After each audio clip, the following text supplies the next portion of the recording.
India's market news headquarters. Cutting-edge analysis. Influential insights. Market-moving intelligence. Broadcasting live from the CNBC-TV18 Motilal Oswal studios in Mumbai.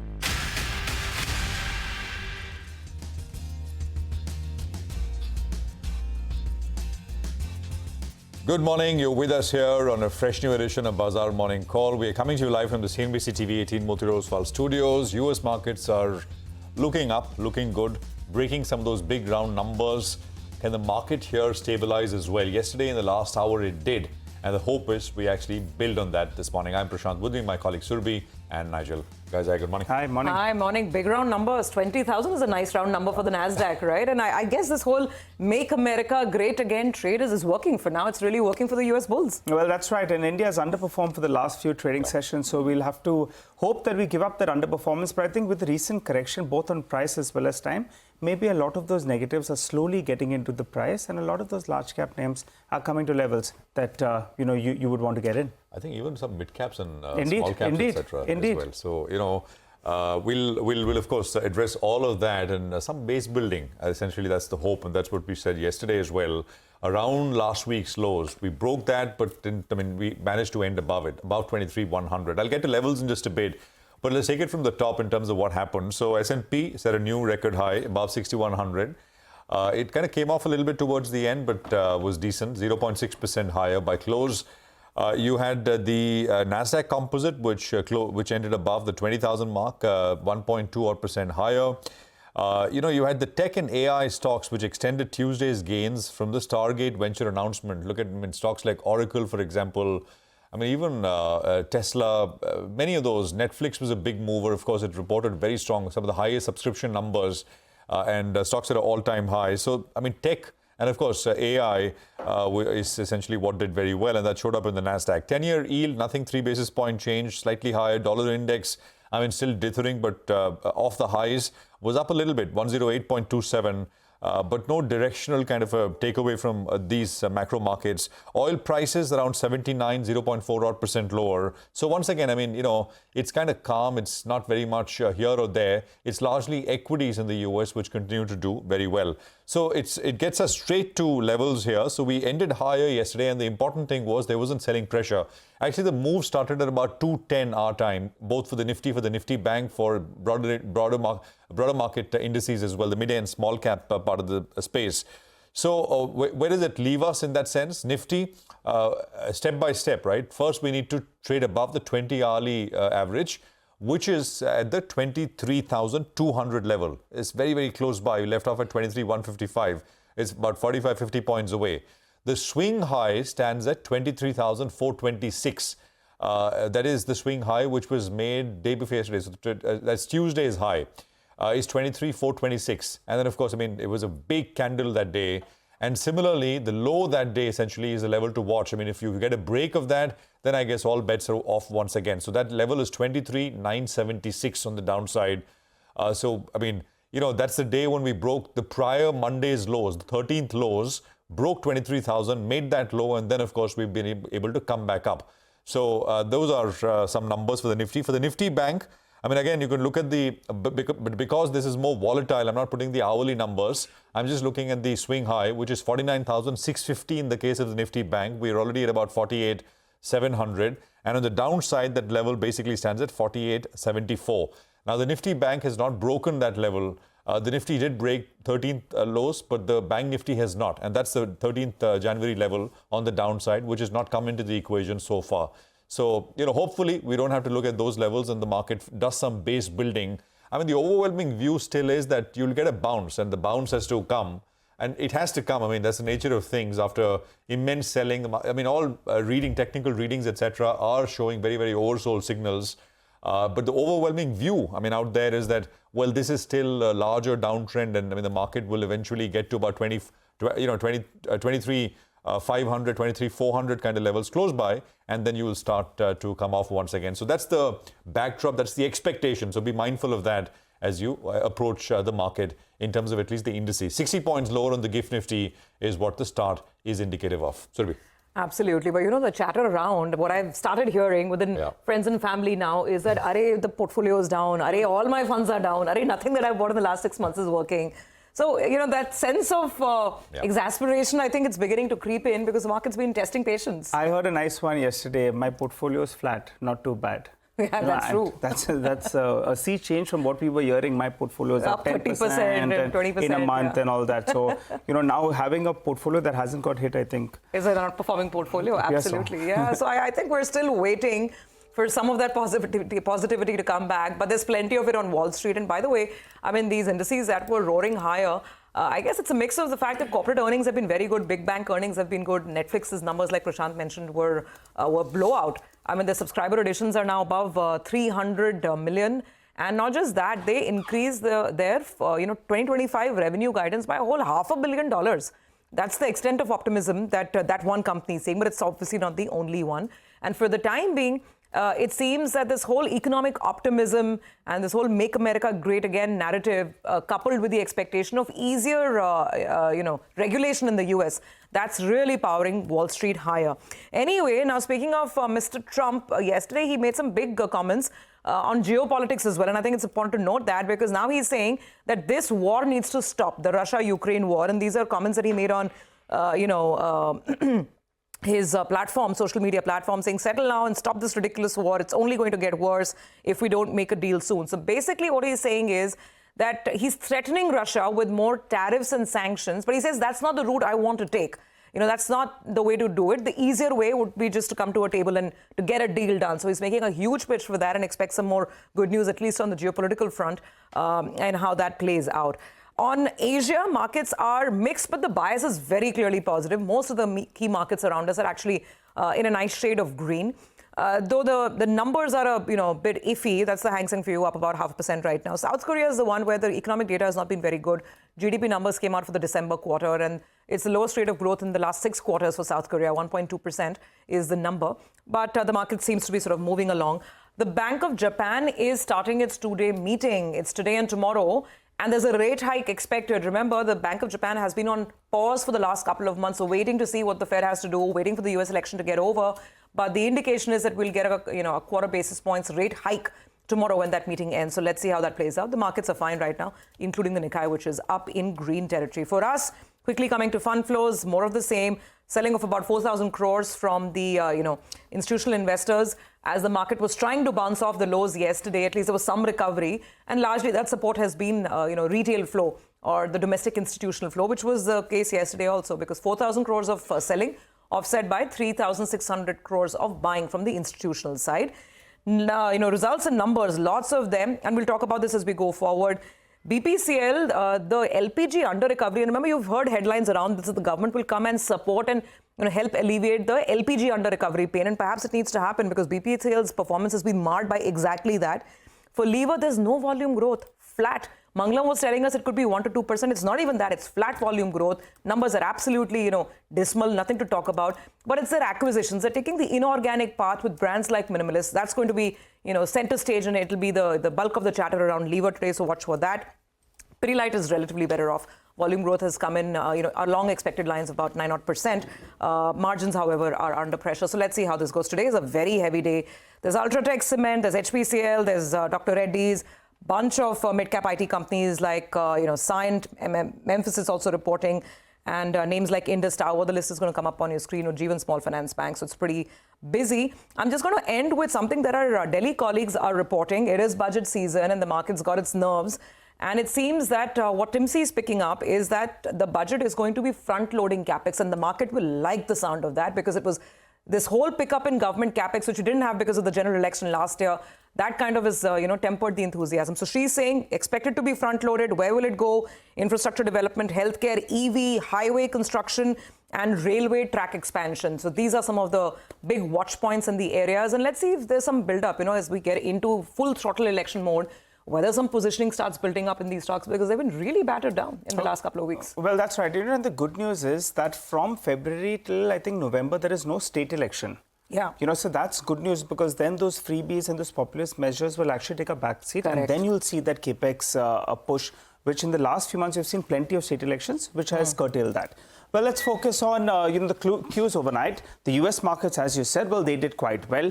Brent crude prices well behaved. In fact, a little bit lower. The dollar index softer, and the yields as well pretty well behaved. So no worries on that front.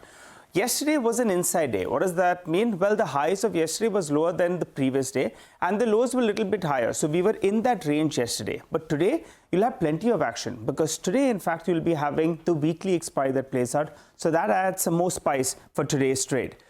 Yesterday, we saw a big recovery from the lows, and as you all mentioned, the institutions are nullifying each other. But you had a bit of a short covering bounce that played out, because the open interest was lower, and you did have the indices recover from the low point of the day, which was encouraging. The FIs, well, they added equivalent amount of longs as well as shorts, in yesterday's trading session, close on 3.5 to around 4,000 contracts or thereabouts.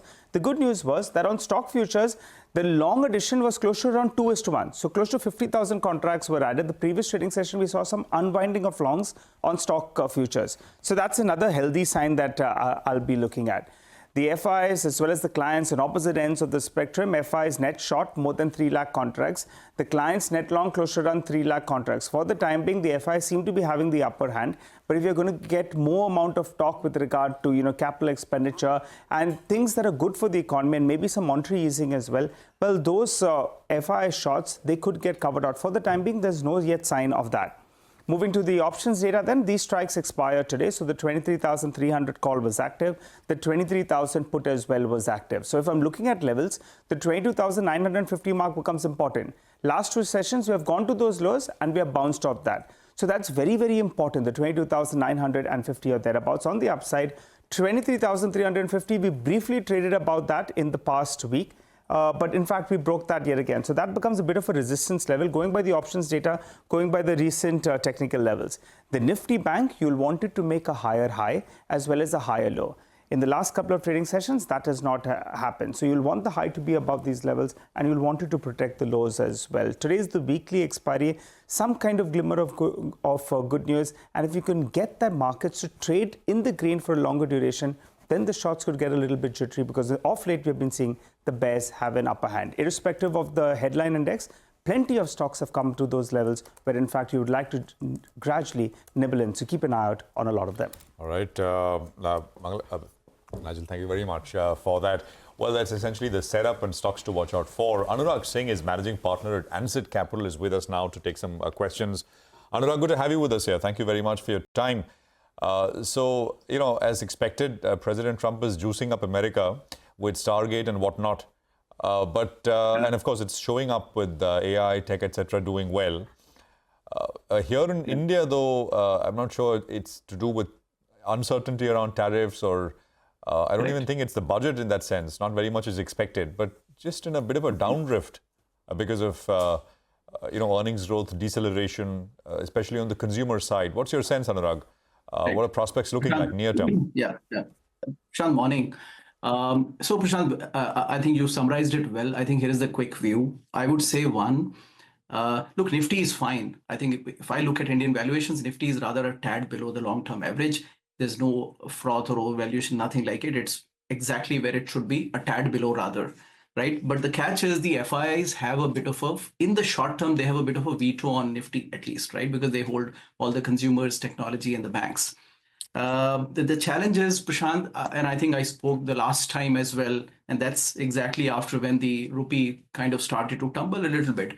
I think the rupee will have to find its level, right? If it has to go to 90, 91, I don't know where the RBI is comfortable with. But until the rupee hits the level where it should, really it's slightly overvalued at this point. At least that's what the RER suggests. So I think that's the take on why the FI on the margins might want to just at least, nobody wants to at least put in money, when there is a clear depreciation just, facing us, right? So that's one top view, Prashant, on Nifty. But I think largely, Prashant, on the rest 450, look, you can spin it either ways. Now, there are two views about it, but here is what I think. I think the longer term story, Nifty delivers 12%, but the other 450, collectively Nifty 500 delivers 10 to 11%. That has been the history till 2019. That has been the history from 2011 to 2019.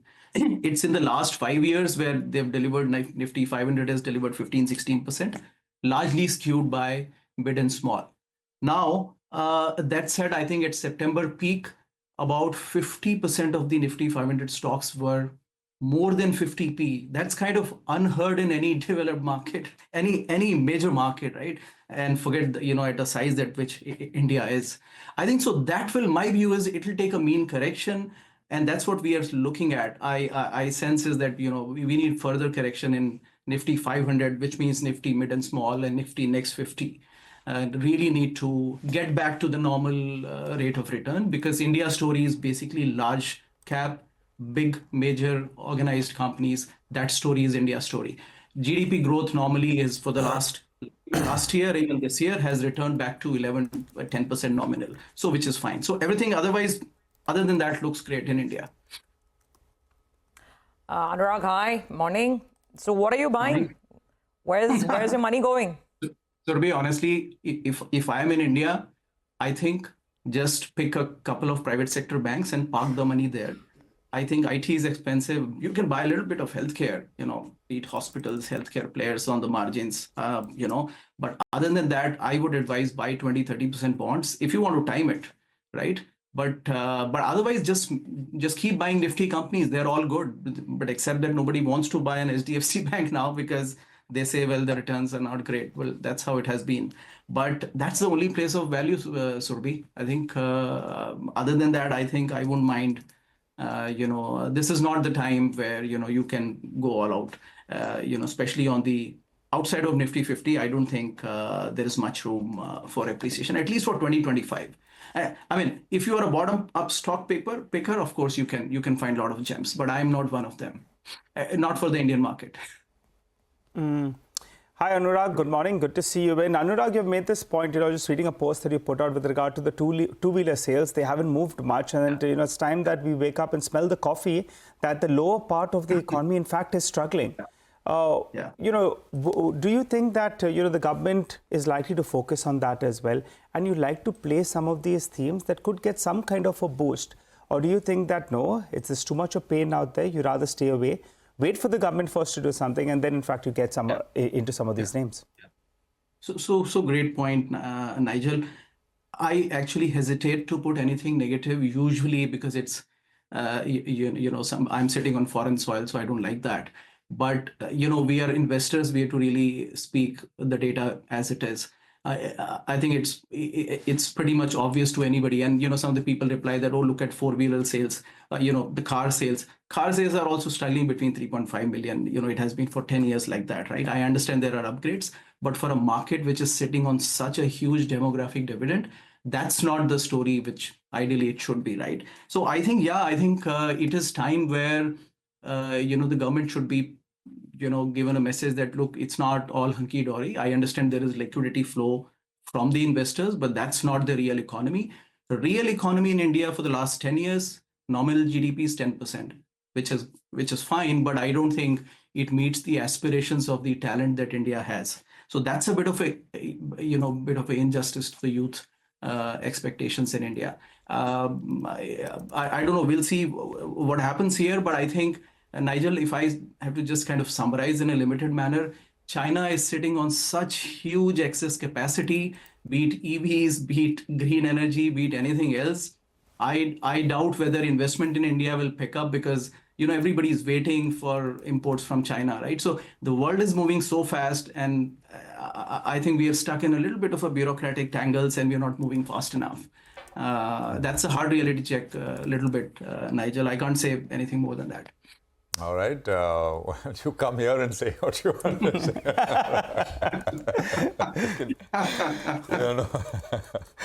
All right. Well, points taken, Anurag. Good points. And thank you very much for joining us with that.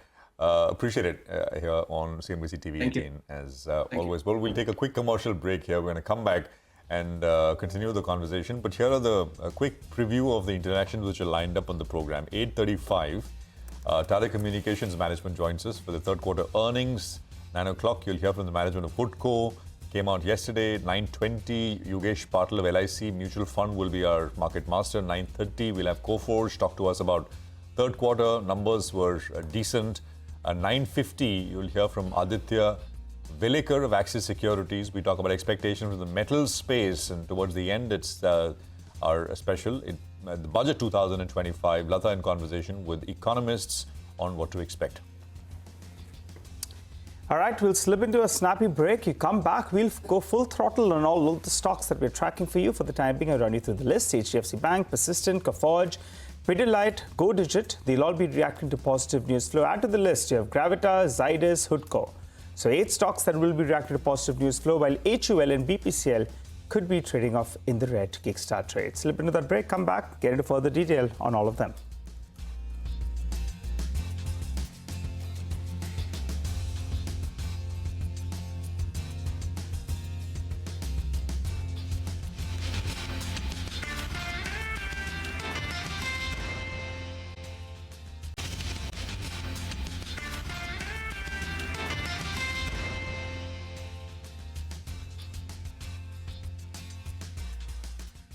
Welcome back. So the cues have been very positive across the global backdrop. Not that it's helped our cause, but let's see. The implied open is suggesting that we'll actually start lower. And this is despite the fact that most of the major markets, you've got Japan, you've got Hong Kong, they're actually all positive if you look at it. But let's see. Bulls have had a tough hand over here. Now, let's boil it down to individual stocks. Lots of earnings have been coming through. So we've got our team standing by with the CNBC-TV18 list of top stocks to watch. Hi, guys. Morning to all of you. Manglam, let's start with lever. Actually, I don't even want to ask about earnings. I can probably start with minimalist. Let's start with minimalist, but earnings also can be clubbed as minimalist only, largely because the expectations itself were, so muted that the company reported muted set of numbers. So let's actually, drill down to numbers, and then I'll talk about minimalist in just a bit. Largely in line with very muted expectations, net profit boosted by a one-off of close to around 509 crores because of the gain on the sale of Pureit, and the management expects moderation in consumption sentiment to continue. This against expectations of gradual recovery coming by as well. Revenues 15,400 crores. The street was working with 15,600. EBITDA largely in line. Net profit boosted by that one-off. Volumes absolutely flat, 0%. And it was led by home care revenue, but all the other verticals of the company underperformed as against street expectations. The only, saving grace were the announcements that came by beyond the balance sheet. One was the acquisition of 90.5% stake in the business of Minimalist at a valuation of close to 3,000 odd crores. Annual revenue run rate of 500 crores doesn't move the revenue needle as much, but the important part is they are not buying a capability or the products of Minimalist. They are buying the customers of Minimalist, and they're buying the brand positioning of Minimalist. So that could do well in their beauty and wellness business going forward. So that's something we'll keep an eye out on. But on these numbers, does the stock fall or does the stock rise? It's anyone's guess because it's fallen by about 22% from the highs, trades at around 46 times. There hasn't been any sequential recovery in earnings, but at the same time, the stock's already priced that in. So expect flatness in the stock to continue as well. Okay, all right. Manglam, thanks a lot for that. Let's hop across to Abhishek. He's here to tell us about HDFC Bank. Abhishek, morning. Morning, Nigel. So SDFC Bank in its con call yesterday did sound the same way that SBI told us that the condition or macro environment is very tough. So very challenging macro environment is what MD of SDFC Bank said in the con call. He continued to say that, there is very tight liquidity conditions, signs of moderating urban demand with tepid private capex programs as well. There is huge volatility and depreciation of INR, which is hurting the, economy. Capital outflows from equity and debt market is due to uncertainty around the new US administration. However, on the positive side, he did say that, some of the demand of rural is picking up and government spending is also picking up. Strength in services exports and gradual moderation in inflation is seen. They have maintained tight leash with respect to cost of funds, which is helping them around in Q3 and going ahead as well. Back to you. All right, Abhishek, thank you very much for that. So that's those are two big ones, right? Lever and HDFC Bank. But there are more. BPCL reported numbers as well. Sudarshan is here with details. So good morning. Morning, Prashant. So headline is earnings are a miss in Q3 versus expectation of healthy set of earnings for Q3. So talking first about the factors that didn't work for the company. First is company had announced closure of 2 refineries for maintenance in October and November, and it's likely that the impact of that closure is more than the expectation. Second, company has reported higher inventory losses in marketing segment versus expectations of some gain. And third is LPG under recoveries has increased by another 3,000 crore. So in 9-month FY25, total LPG under recoveries are now at rupees 7,200 crore versus 4,000 crore that company had in H1 FY25. And the factors that have supported earnings are: first, strong petrol and diesel retail sales, and second is crude was stable in Q3. So now talking about the numbers, EBITDA has missed estimates by nearly 9%. Margin has come in at 6.7%, that is 70 bips lower than estimates. GRM has improved 120 bips sequentially, but this is also 140 bips lower than the expectation of $7 per barrel. Brokerages though are largely positive. Citi says it maintains positive outlook. Q3 results were not good as expected, but outlook is positive and valuations are attractive. It also says any correction in the stock will be a buying opportunity, and budget will be an important event and it would be a key to monitor for OMCs, considering there is an expectation that government may announce that LPG under recoveries may be compensated, and that's the reason it will be seen closely. Absolutely, Sudarshan. And looking at the BPCL numbers, we now know why they're talking about this compensation, right? 75% increase, I think, in the LPG under recoveries there. Thank you for that. Let's move on and talk about a couple of mid-cap IT companies that reported after market hours. We have Rema joining in to tell us how Persistent and Coforge did. Rema. Well, Persistent and Coforge were the two outperformers in the mid-cap IT pack, and both have reported good numbers. Persistent is in line with street expectations on revenues. Margins were a slight beat. So top-line growth for Persistent came in at 4.6%. Margins expanded by 90 basis points to 14.9%, ahead of expectations, and that drove an increase in the company's profitability by 14%. Deal wins for the company have also been consistently moving up, and this quarter it's close to $600 billion. Now, the company reiterated its aspiration of achieving $2 billion by the end of FY27, but what is new is that the company has now introduced an FY31 aspiration of achieving $5 billion in revenue. So the quarter is good. The company continues to execute well. The stock was down 4% yesterday. Perhaps it could recover a bit. Coforge, on the other hand, has reported a very, very strong beat on the top line. The street expectations were for a 4.5-5% kind of a top-line growth. The company has grown by 8.4%.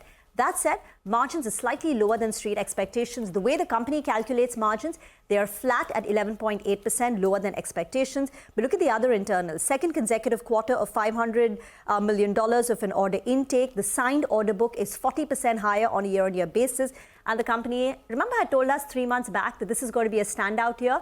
Well, this time they're saying that even the next year is going to see robust and sustained growth. So keeping the faith in Coforge. Back to you. All right, Rema, thank you very much for that. I mean, as we said, these are companies we'll speak with. We'll have Anirudh Singh, CEO and Executive Director at Coforge, join us at 9:30 for a conversation on the numbers. Let's go across to Manglam once again and talk about Pidilite, which reported as well. Manglam, morning. Good morning. So the consumer sentiment is weak in that Pidilite has actually reported in line with expectations, but this is good set coming in, largely because, there's subdued demand across rural and urban geographies. The company's stepped up their ads and promotion spends as well. In light of that, a revenue growth of 7.5%, an EBITDA growth of 7.5%, and a net profit growth of 9% is something that the street would like. Revenue at 3,369 crore. The street was working with a number of a little over 3,300 crores as well. 800 crore of EBITDA, margins in the band of that 20 to 24% that the company keeps guiding for. Yes, on the bottom line, there has been, a miss versus expectations, but that's nothing really to worry about. The total volume growth has been around 9.7%. led by consumer business volume growth of 7% and business volume growth of close to around 21% as well. In this environment, these would go down as slightly better than expected. So see, no more than a mild green on Pidilite, though it'll be further boosted by the fact that oil is down to about $78 as well. Okay, all right, got it. So Pidilite, hopefully some green over there. Manglam, thank you for that. Let's go across to Vamakshi. Godigit Insurance reported numbers yesterday. Vamakshi, tell us how they were.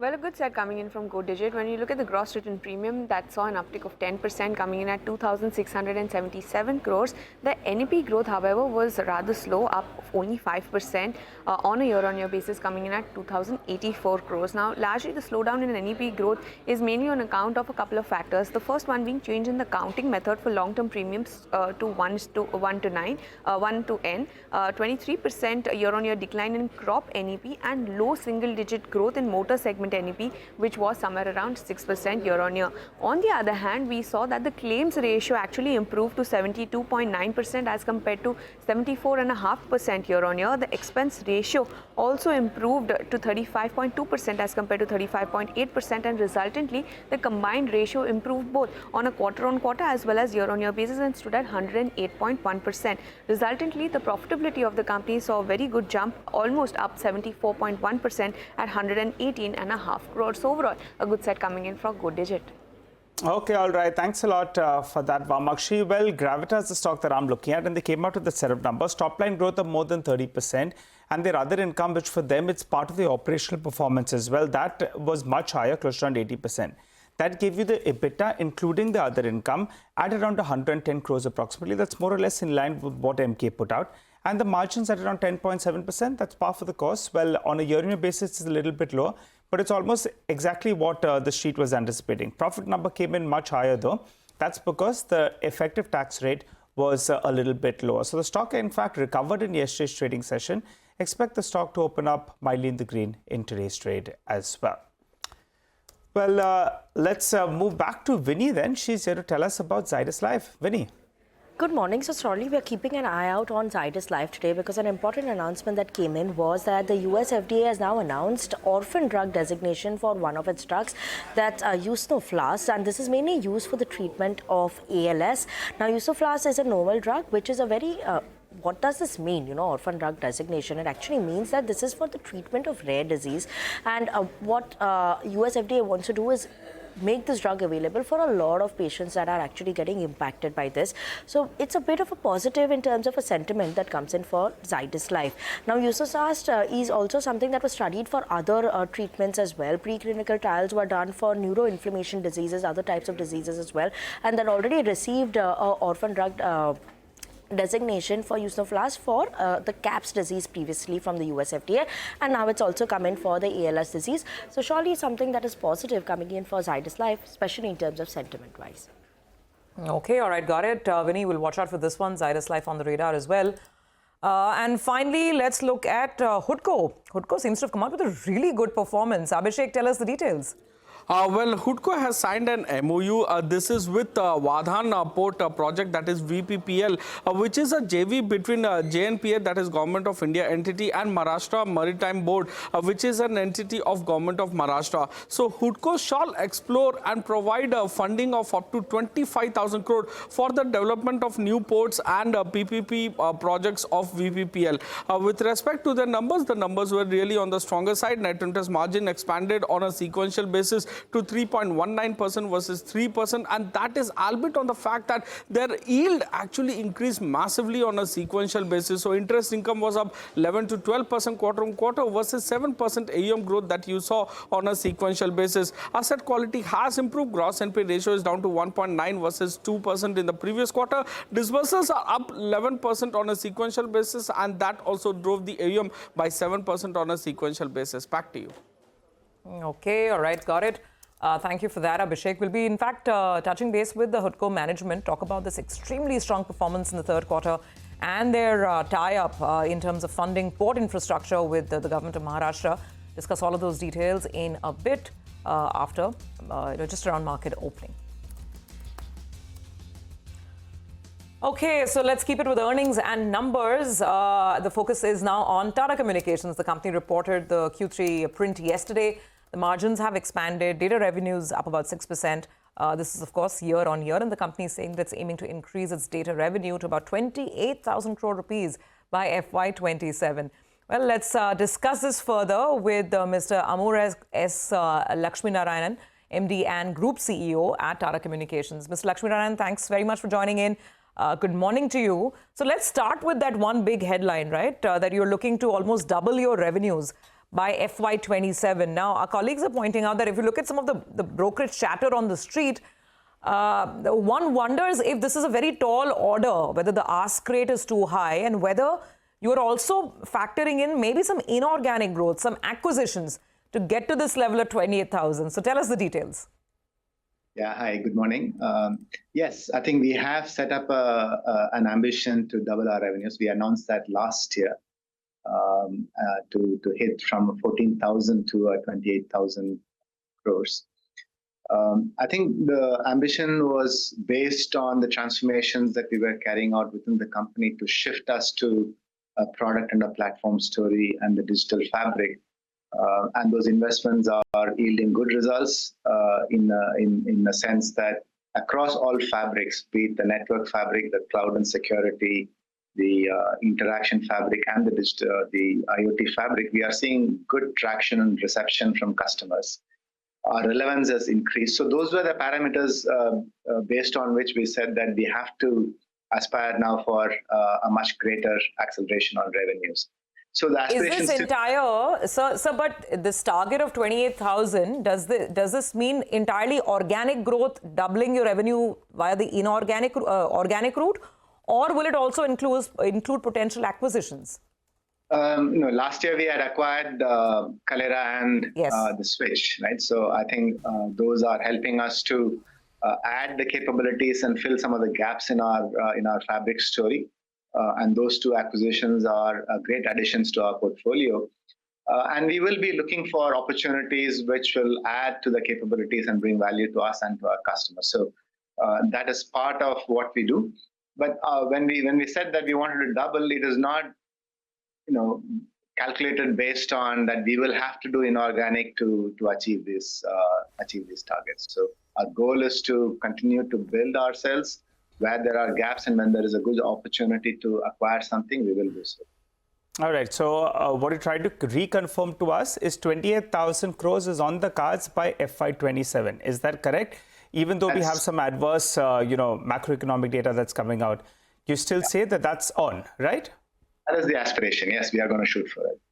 Okay, all right. Because a couple of brokerage doors, they believe that you could be 2,000, 2,300 crores short, but we'll go with your word on that one. Let's focus on growth then. On a year-on-year basis, as you mentioned, you tucked in a couple of acquisitions. So that's why the base was higher on a year-on-year basis. You've grown by roughly around 6% or thereabouts. Do you think you get back to growing in double digit, say 10% plus in the coming quarters on a year-on-year growth?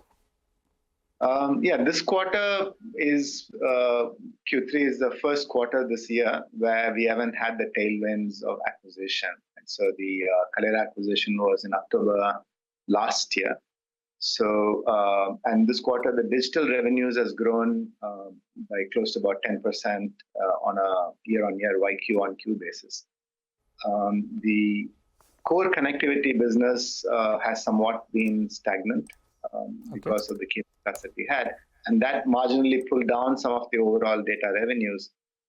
And as it picks up, we believe that we can begin to hit the numbers that we are looking at, double-digit data growth. Okay, all right. Let's get a couple of other data points then, from you. The net debt numbers at around 10,500 crores odd. You sold some land in Chennai as well. What should the net debt number look like going ahead? I recall you telling us that the net debt to EBITDA was at around 2.3, if I remember correctly, and the goal was to bring it down to 2x. That's true. Outlook on the net debt and net debt to EBITDA? Yeah, I think that's still our aim is to bring it to 2 or just below 2 over the course of the next quarters. I think we are on track with that, maybe slightly behind by a quarter. But I think that's what you would aim at. So get the net debt to EBITDA ratio to 2x or below that is our goal. And that's the first goal post. And then, our ROCE, also we want to bring it back up, and you will see that improvement coming over the next few quarters on the ROCE front as well. Okay. Sir, what can you guide on the margin profile? Some of the brokerages this morning, for instance, are pointing out that, adjusted EBITDA is slightly shy of some of the street estimates because of the core connectivity business not perhaps, performing at an optimal level this time. So overall, as we are exiting FY25, what can you guide in terms of EBITDA margins, and what's the profile, the trajectory ahead for the next couple of quarters? All our digital businesses, as I've been saying, has a margin glide path, which will continuously increase and improve our digital portfolio margins. Just to go back and explain, from the levels of the margins that we had in 23, we had a decline. And it's in more an engineered decline because of the acquisitions. The acquisitions that we did were EBITDA negative companies that we said we will turn around over the course of the 12 to 18 months post-acquisition. So if you take the acquisitions out, the core, the remaining data business margins are still holding up at around the 23% mark. The second area where there was a margin drag was because of the subsidiaries, and we said that we are going to initiate a strategic review of the subsidiaries. And we're very pleased with the progress that we have made on those. For a start, the TCPSL business, we divested that business and we announced that last quarter. And that should help that should reduce the drag that we had. And the second is the TCTS, the Transformation Services business. Yes. Again, by exiting some of the non-profitable contracts, again, that has turned around and is profitable in the last 2 quarters. And that has also helped in reducing the drag. And the third is the incubation that we were doing of NetFoundry was, we said that we will bring in external investors, so the cash burn from us will sort of reduce there. So these are one set of initiatives that we have done to improve the margin back. And the second is all of the digital portfolio, whether it's the next-gen connectivity, the cloud and security, and the IoT fabric, and the interaction fabric, which is where the Kalera sits. All of these digital portfolios have a margin glide path that's on an improving trend as we speak. And that should help us to get our margins back to the 23 to 25% that we have been saying that is. By when? By when? That should happen. I think it will continuously improve. We said in the medium term, we will hit the 23% margin, which is back to the where we were before the acquisition. Got it. Mr. Lakshminarayan, we'll leave it there. There's a story this morning I wanted to touch upon. It's all about sort of AI and AI full stack. I think there's a newspaper story this morning saying that Telecom is gearing to compete with US hyperscalers and Indian infrastructure players like Reliance Group to offer full stack AI cloud platform. So maybe we'll touch upon that as well. But, short of time, so we'll have to say thank you. Appreciate your time here on CNBC-TV18. What we'll do is we'll take a quick commercial break here. We'll come back. Deepan Mehta is going to be with us of Elixir Equities for some fundamental stock talk. Stay tuned.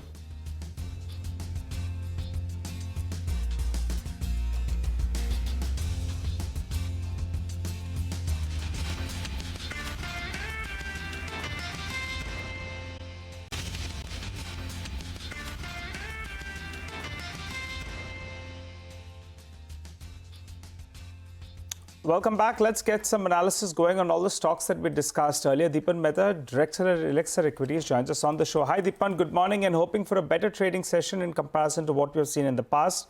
Let's talk about start off by HUL. The commentary was a little bit subdued. They're doing some inorganic growth, and the stock has been a big underperformer, down 20% from the recent peak. Your view on HUL? Yeah, good morning, and thank you for having me on your show. I think these are very challenging times for the traditional FMCG companies. And one of the points not being discussed is that the growing power of the quick commerce and the modern trade and its impact on FMCG as well. See, companies like Hindustan Unilever, Nestle, they had the advantage of a very large distribution network. But Kirana stores are closing left, right, and center, and a lot of businesses going to very solid quick commerce or modern trade companies, which have got higher bargaining power. And long term, I think that's not a good trend for FMCG companies. In any case, I think it's very clear that a lot of the categories they're operating are very, very mature. And these kind of slowdowns certainly take the growth rates even lower. Even at these levels, it is worth selling off HUL and the other similar FMCG companies to go to maybe some other growth companies or maybe some other growth industries as well. No, I mean, absolutely. I was wondering actually when we were talking about the results, etc. I've looked at HUL whenever the numbers come out, not so much for what the stock will do, but just as a commentary on the overall sort of more macro-ish rather than micro-ish as what to do with the stock, etc. Just, I mean, of course, very, very large business, and sometimes it acts against it, right? In terms of how fast it can move, and so much. It's giant, really. But markets have had it tough, Deepan. But although, there's always going to be pickings, stock-specific activity, action. What have you done lately? Anything you've liked, fallen enough, good moat? No, Prashant, we are trying to see how we can still raise cash levels. And I think that companies which have got trading at very high P multiples, and a few of them are in our portfolio as well, and numbers are disappointing. Clearly scratching ahead whether we should exit those stocks, and this could be multi-year holdings, but a lot of thought process is required over there. Just to name a few, very disappointed with Tata Elxsi numbers. Even management commentary was pretty, I would say, subdued from our perspective. Another company, Supreme Industries, I think very, very disappointing set of numbers. Although management is very optimistic for Q4, but last 2-3 quarters have been very disappointing. So like that, I think we are evaluating companies where P multiples are high within our portfolio and the numbers have disappointed. So we need to take action. Really, that's a lot of thought process goes over there, but I'm really not looking at making any fresh investment. And I'm sure stock prices have corrected significantly, but I think what was super expensive has now become expensive. It's not in the zone of where it is reasonably valued also. Although, that's the thing, right? We've had this very high P multiples for over a decade, right? I mean, it's not maybe super high recently, but high for a long, long time. So very hard to say what is. But do you think the market style has changed, definitely changed? I mean, from rewarding, very high P stocks, you're now in a phase where that perhaps won't work. And you need to change if you're able to. You got to change with the market in that sense, Deepan. Yeah, of course. I think you have to evolve with the market. I mean, and I saw your take on the channel's take on BPCL, and I was wondering, should I buy BPCL? I've never bought it my whole life. I mean, because clearly I think there is value in buying low PE stocks. Even a marginal, upgrade in the PE multiple can make a big difference to the earnings and between the price and the returns. And even if the earnings start to move up, then stock price can move in line with the earnings. So I think some amount of rethink is definitely required, especially investors who were chasing growth at any PE multiple. I think this particular earnings season and the last one and the way stock prices are moved is really quite an awakening that you cannot just buy anything at any P multiple. The momentum will take you only so much higher. But then when reality sets in, then you are seeing a correction, steep correction, 30-40% or thereabout as well. Okay, all right. Deepan, request you to stay with us. We'll slip into a short break. We'll come back. We'll get pre-opening rates. We'll also get in some technical trades.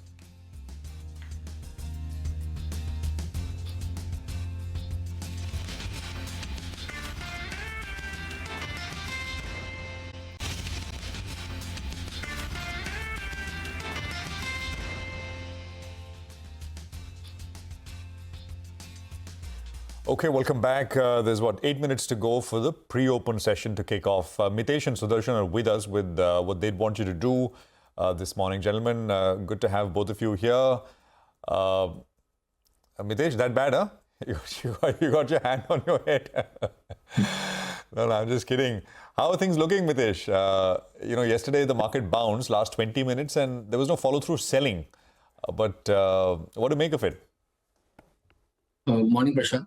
So it's nearly that bad, actually. Look at the intraday volatility last couple of weeks, and you will find that it's been very treacherous to trade unless until you come down to a situation when you try to trade with very small stop losses and try to make some money out of it. But then again, this is one of the phases. In the short term, I think, I would believe that I've been talking about a range of 23,100 to about 23,350. We can now modify it slightly to 23,000 to about 23,350.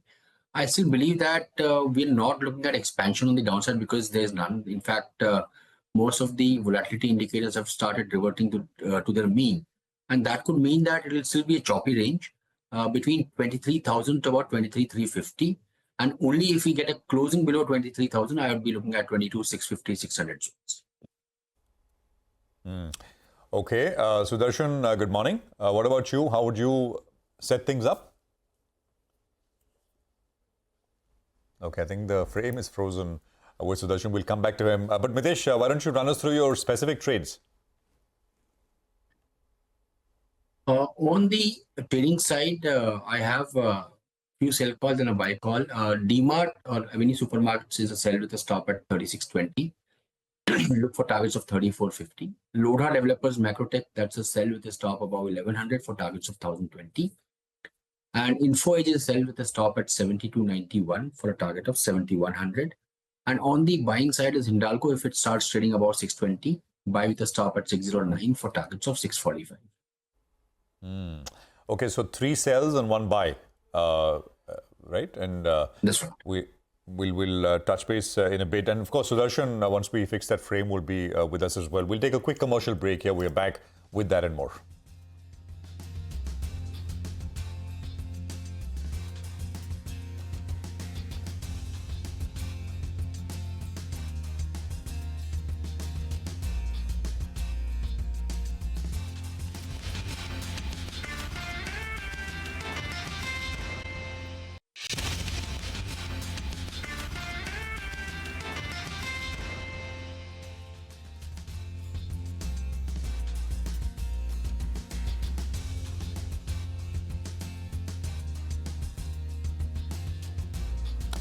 All right, there's about 16 minutes to go and 40 seconds to go for the market open and 2 minutes to go for the pre-open session. Sudarshan is with us. Sudarshan couldn't come to you, a bit of a technical issue, but how are you set up? And what's the perspective? Morning. Good morning, Prashant. See, let me tell you the good news first. We do this twice a year when we sit down on this channel and say the markets are treacherous. They are doing things that they should not be doing. They open up, open down, do unusual gaps, and this happens twice a year. So what is happening now is not unusual.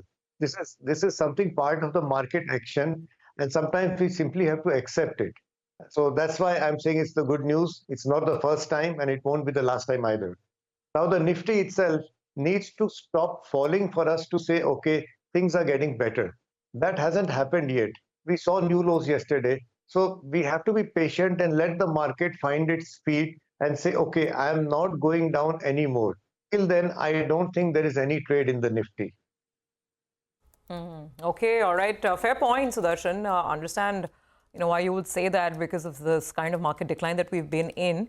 We'll get to stocks in just a bit. Let me also ask Mitesh what he's doing. Mitesh, beg your pardon, Sudarshan. So actually, let's get to stocks. Since you're saying you're not looking at the index, what about individual names? Any other trades? Yeah, and that's the place where we want to focus on. Tata Elxsi is a buying opportunity with a stop under 6,060. UBL is a buy, and UBL has come in my list earlier also with a stop under 2,020. Bajaj Finance, which has gone through a very deep correction, is now giving signs that perhaps it's building a base. Consider buying it with a stop under 7,320. And my only intraday short is Tata Motors. That's an intraday short with a stop above 755, but primarily focus on stocks. Let the Nifty be. Okay, all right, Sudarshan, thank you very much for that. We'll have both Sudarshan and Mitesh come back with us and run us through some more trades. The pre-open is just about starting at this point in time. I just want to put out, Surabhi and Nigel, I don't know if you guys saw what they call tech bros fighting on Twitter. On Stargate? He's saying you guys don't have the money. Yeah. Essentially, that's what he's saying, right? That they don't have $500 billion to put on this AI infrastructure? Absolutely. The tweet, we should be able to put this up if we can. And this is the tweet. So, so there was an earlier tweet about Stargate, etc. And Musk tweeted saying, well, they don't actually have the money. There you go. That's the first one. And he said, well, SoftBank has well under $10 billion secured. I've got that in good authority. Remember the number which has been doing the rounds is $500 billion. So Musk is essentially saying, well, they don't have it. They don't have the money. And then Sam Altman replies, well, wrong as you surely know. And the last bit, I think, is spongy. He says, well, this is great for the country. And I realize what is great for the country isn't always what's optimal for your companies, but in your new role, I hope you'll mostly put America first. So, I mean, I think War of the Tech Titans. That's why I love Twitter. I mean, X, if you want to call it. You have to wake up so much earlier now to catch up with all of that's been going on overnight, right? Yeah. On and off social media. Yeah. No, I think we don't see. I mean, think about it, right? Even a few years ago, we didn't see any of this. I mean, really top of the game, people, billionaires talking to each other, fighting with each other on a social media platform. But there you have it. Of course, what this means, because Mr. Musk, of course, is extremely close to Trump and will this really lead to any actual consequences, or this is just an eyewash and it'll all pass. We don't know. But remember, Trump 1.0 was chaotic because lots of people, lots of early appointees were fired, new people were brought in. It was a constant sort of, revolving door. This time, of course, it's expected to be much more stable, but this does, for the first time, give us a sense that maybe, we need to be, in that sense, watchful as well. Deepan, I think, is with us. Deepan, any thoughts, any take here? I thought we lived in interesting times, but I think we're living in even more interesting times, But, end of the day, Prashant, all this is just noise. And, this is a great time to, again, focus back on how we can churn the portfolio to improve the quality.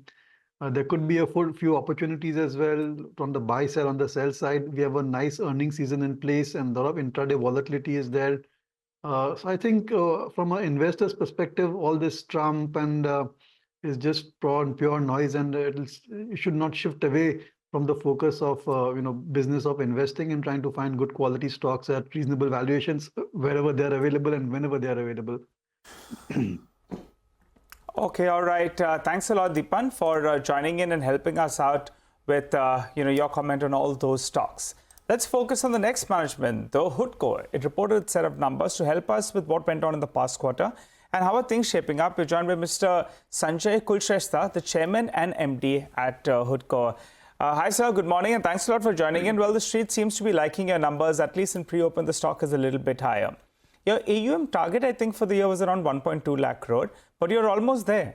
So what's the revised number you should be looking at for FY25 as well as FY26? And also give us a sense on NIMs from year on. How do you see it play out? Thank you so much for inviting me. Results are out, and we are appreciative that the results and the books is showing to the market what was committed last year. We are still committing a 1.5 lakh crores loan book. However, you are right in your statement that we had already achieved 1.18 lakhs. So we have to work on some revisions. So that work is still in progress. At the same time, I can state that there are a lot of infrastructure opportunities in the country which are backed by the robust policy and the programs of the government of India. So finally, we have to revise our numbers. So that work is still not completed. At the same time, we will not compromise on the NIMs. Our NIMs are very stable in the range of plus 3%, around 3.2% we will be maintaining, because we believe that infrastructure has to be created in a very viable and sustainable manner. That's why we are continually working towards cut down our own cost of funds through many financial engineering and other resources. Mr. Kulshrestha, hi, good morning. Good morning. Morning, sir. So could you tell us what was the yield in the third quarter and how did it rise so sharply on a quarter-on-quarter basis? And of course, then is it sustainable? Actually, if you see the figures of the disbursements and the loan book, you can see there is a very accelerated jump in the numbers of the disbursements. And a lot of disbursement has been done during the last month or last week of the last quarter. That's why it has not converted into the yield. But definitely we will be maintaining our yield at around 9.3, 9.4%. That's what we are maintaining also. So I think this is quite a good yield which we are maintaining. Because finally the assets should work for your returns. So we are maintaining a very moderate kind of yield in the company. Got it, sir, and which is why you're saying you're confident that the margins will sustain around 3.1, 3.2 thereabouts.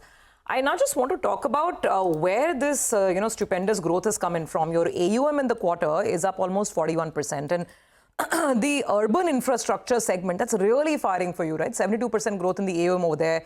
And in that light, you've also announced this new project with the Maharashtra government at the Vadhan port, right? And here, I think you could be looking at a 25,000 crore rupee opportunity. So take us through urban infra, the trends, and specifically this project.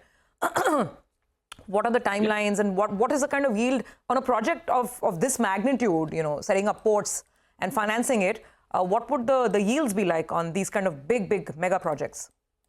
So this is part of our transition. The company has transited from the housing finance company to infrastructure finance company. Now we are a we are into the infrastructure. And if you see the urban infrastructure, Government of India has a big push on the urban infrastructure, be it the metro, be it the housing, be it the Amrit cities, rejuvenation programs for the water. So I think we need to work on the urban infrastructure, and there is an energy transition program, there is a mobility program. So everything, they are very capital intensive kind of programs. If you see, we had worked in the mobility starting from the metros, which is looked after by our own administrative ministry, that is Mahua. Then the ports we are working, then the airports we are working, then the roads we are working. So they are very, very high capital intensive projects. So we need to work with the entities which are good, which are very stable. So that's what we are doing, and there is good opportunities which are available. And regarding Badhavan Port, it's a part of the JNPT, most prestigious port of the country. So we are happy that Honorable Minister and the management of the JNPT has agreed to extend cooperation with the HUDCO. So I'm sure that within 2 years of the time, the disbursement will start. And since these are long gestation period projects, so it may take 3 to 4 years of the time. 3 to 4 years. So absolutely. So, as you complete this transition towards being an infrastructure financier, not being just a housing financier, just walk us through what you will end the AUM with. You're saying the long-term target is 1.5 lakh crores of the loan book. At the end of FY25, where will you be? What is the growth? And FY26, as you're financing more and more of these mega infrastructure projects, what is the AUM growth and the margin profile? Will it remain around 3.2%? Margin will remain around 3.2%. Rather, we will try to improve the figures. But yes, these are the most favorable figure that we will be maintaining. If the cost of funds supports us, then I think we will be improving those numbers. Regarding the figures, I'm sure that we will be achieving 1.2 lakh. So that will not be a surprising figure. But yes, we have to revise our numbers. So still this work is not completed, but what I am looking at, it may be around 1.25 at the year, this fiscal, and by end of next fiscal, we may be plus 1.5 lakhs around. Oh, nice. Mr. Kulshetra, just to last point, what was the yield this time, the quarter, and what was the yield last quarter, Q on Q? On Q, the yields are around 9.34%. It has not changed significantly.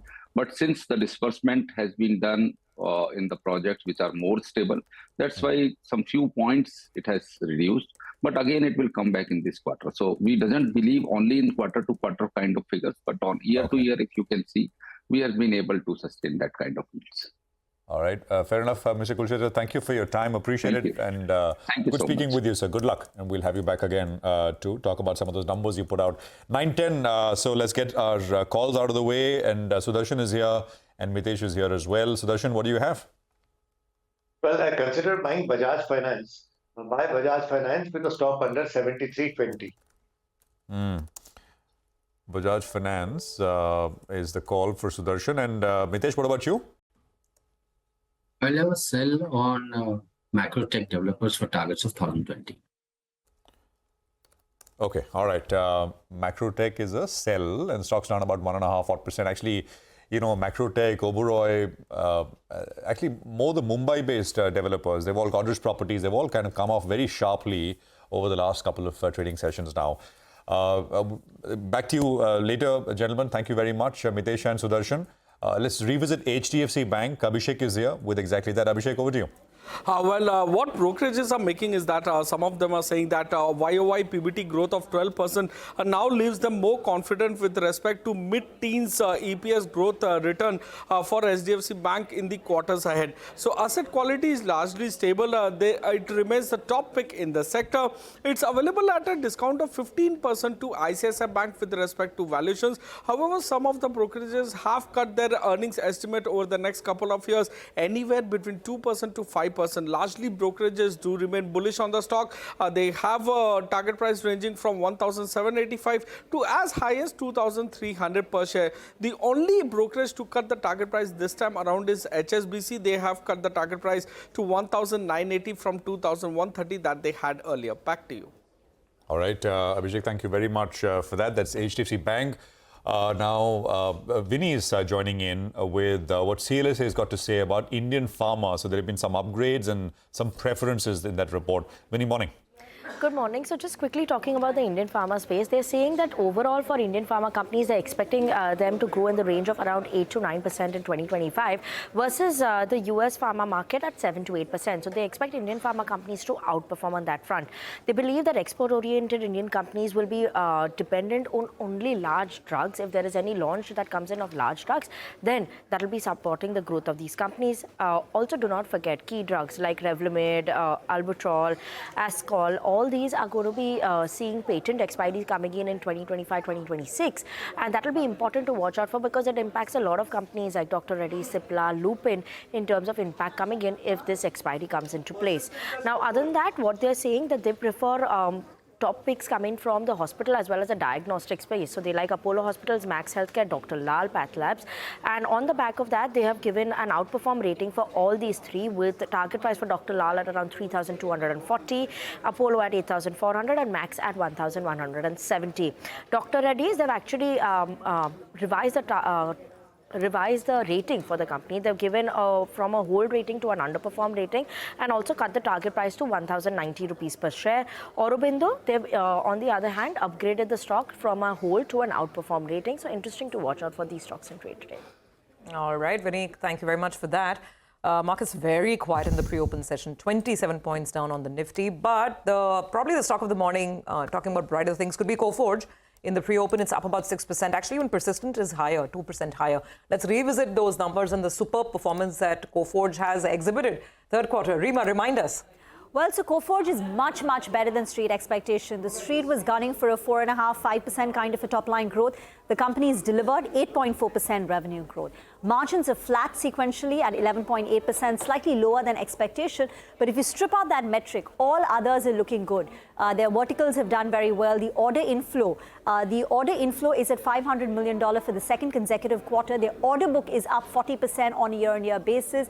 Signity, the company that they acquired, is performing very well. So the company is very bullish that even the next year, FY26, is going to see robust, sustained growth. So strong numbers coming in from Coforge. For Persistent, it's a good quarter. It's not a big beat, but they've managed to meet Street's elevated expectation. And remember, yesterday, the stock ended with a cut of more than about 4%, so there could be that reversal. Top line growth of 4.6%, margin expansion of 90 basis points. The company is saying that they're confident of achieving their $2 billion revenue aspiration by FY27. And the new thing is they've introduced an FY31 aspiration of achieving $5 billion of a top line. Back to you.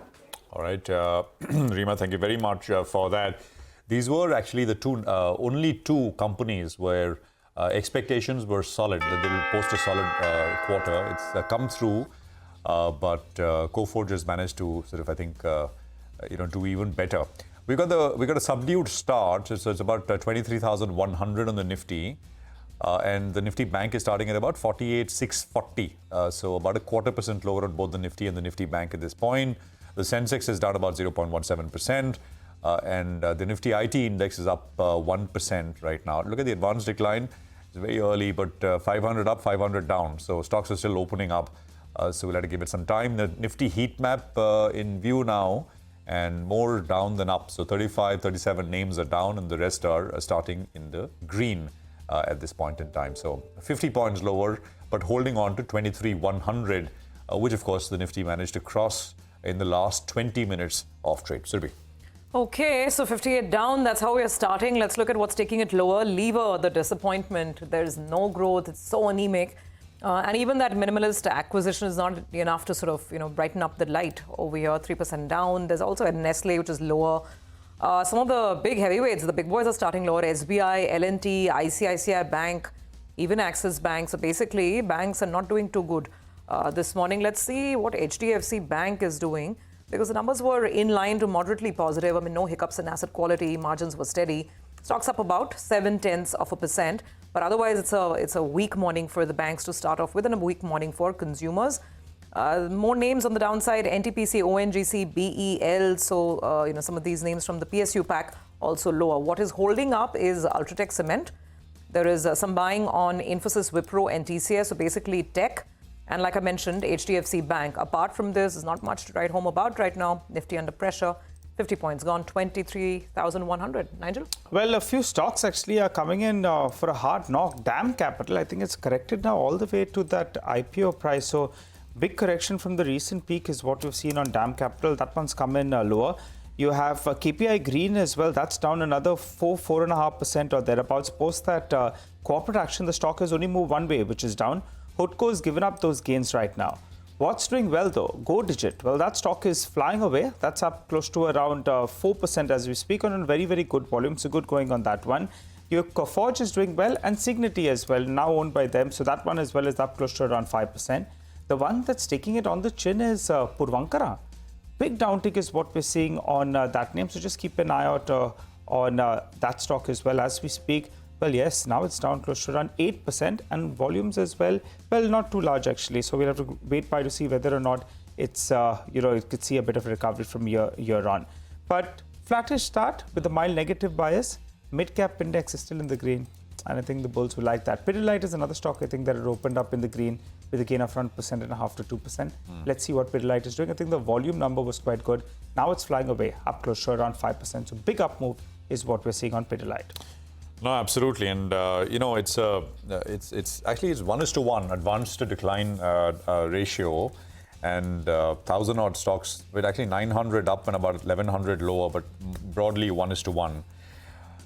So one space which got beaten up pretty badly recently is all the EMS companies. So this morning there is some recovery. Keynes is up 3%, 4%.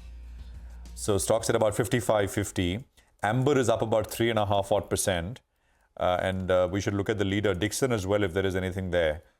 So these are EMS names which have been under severe selling pressure. 0.5% on Dixon, not very much right now. I think the result reactions we all, covered. Coforge, Persistent, and Pidilite are number 1, number 2, number 3 in terms of volume traded gainers right now. Godigit, I think, is another one. Earnings 4% higher. And we mentioned that. Ultratech is coming up with some gains, 2% so far this morning.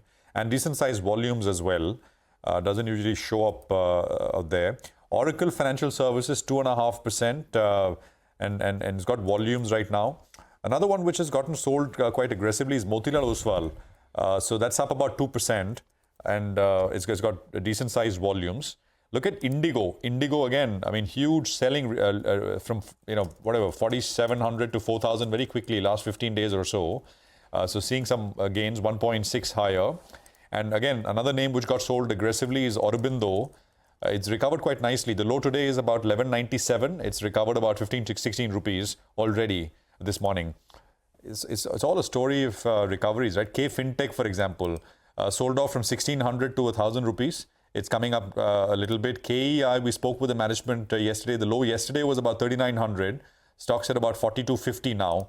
So there is enough and more in terms of specific stock-specific action, which is going on at this point. Tata Com, we spoke with the management. Stocks down about 2%, 2.25%. So that's another one. 50 points all told on the Nifty with about three minutes of trading behind us. Yogesh Patil is Chief Investment Officer, Equity at LIC Mutual Fund with his take, his perspective. Yogesh, good to have you back on the program.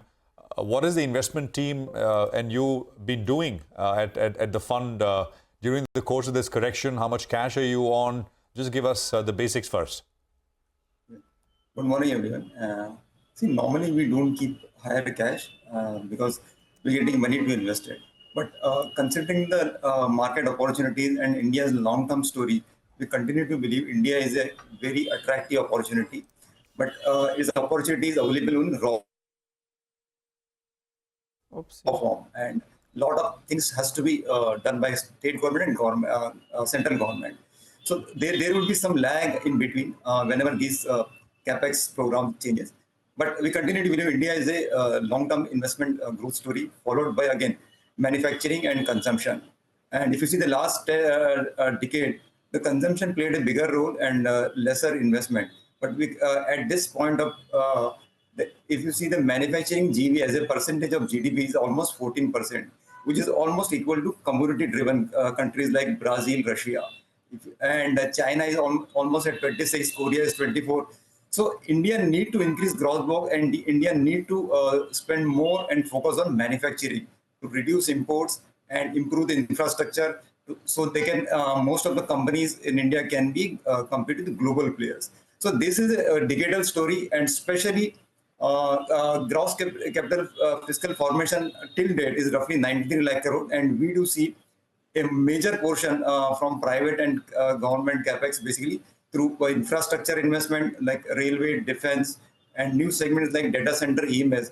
All these new things will continue to drive the India story in future, and followed by consumption parallelly, because consumption is suffering because of the poor real wages growth and salaries, and lack of new job creation.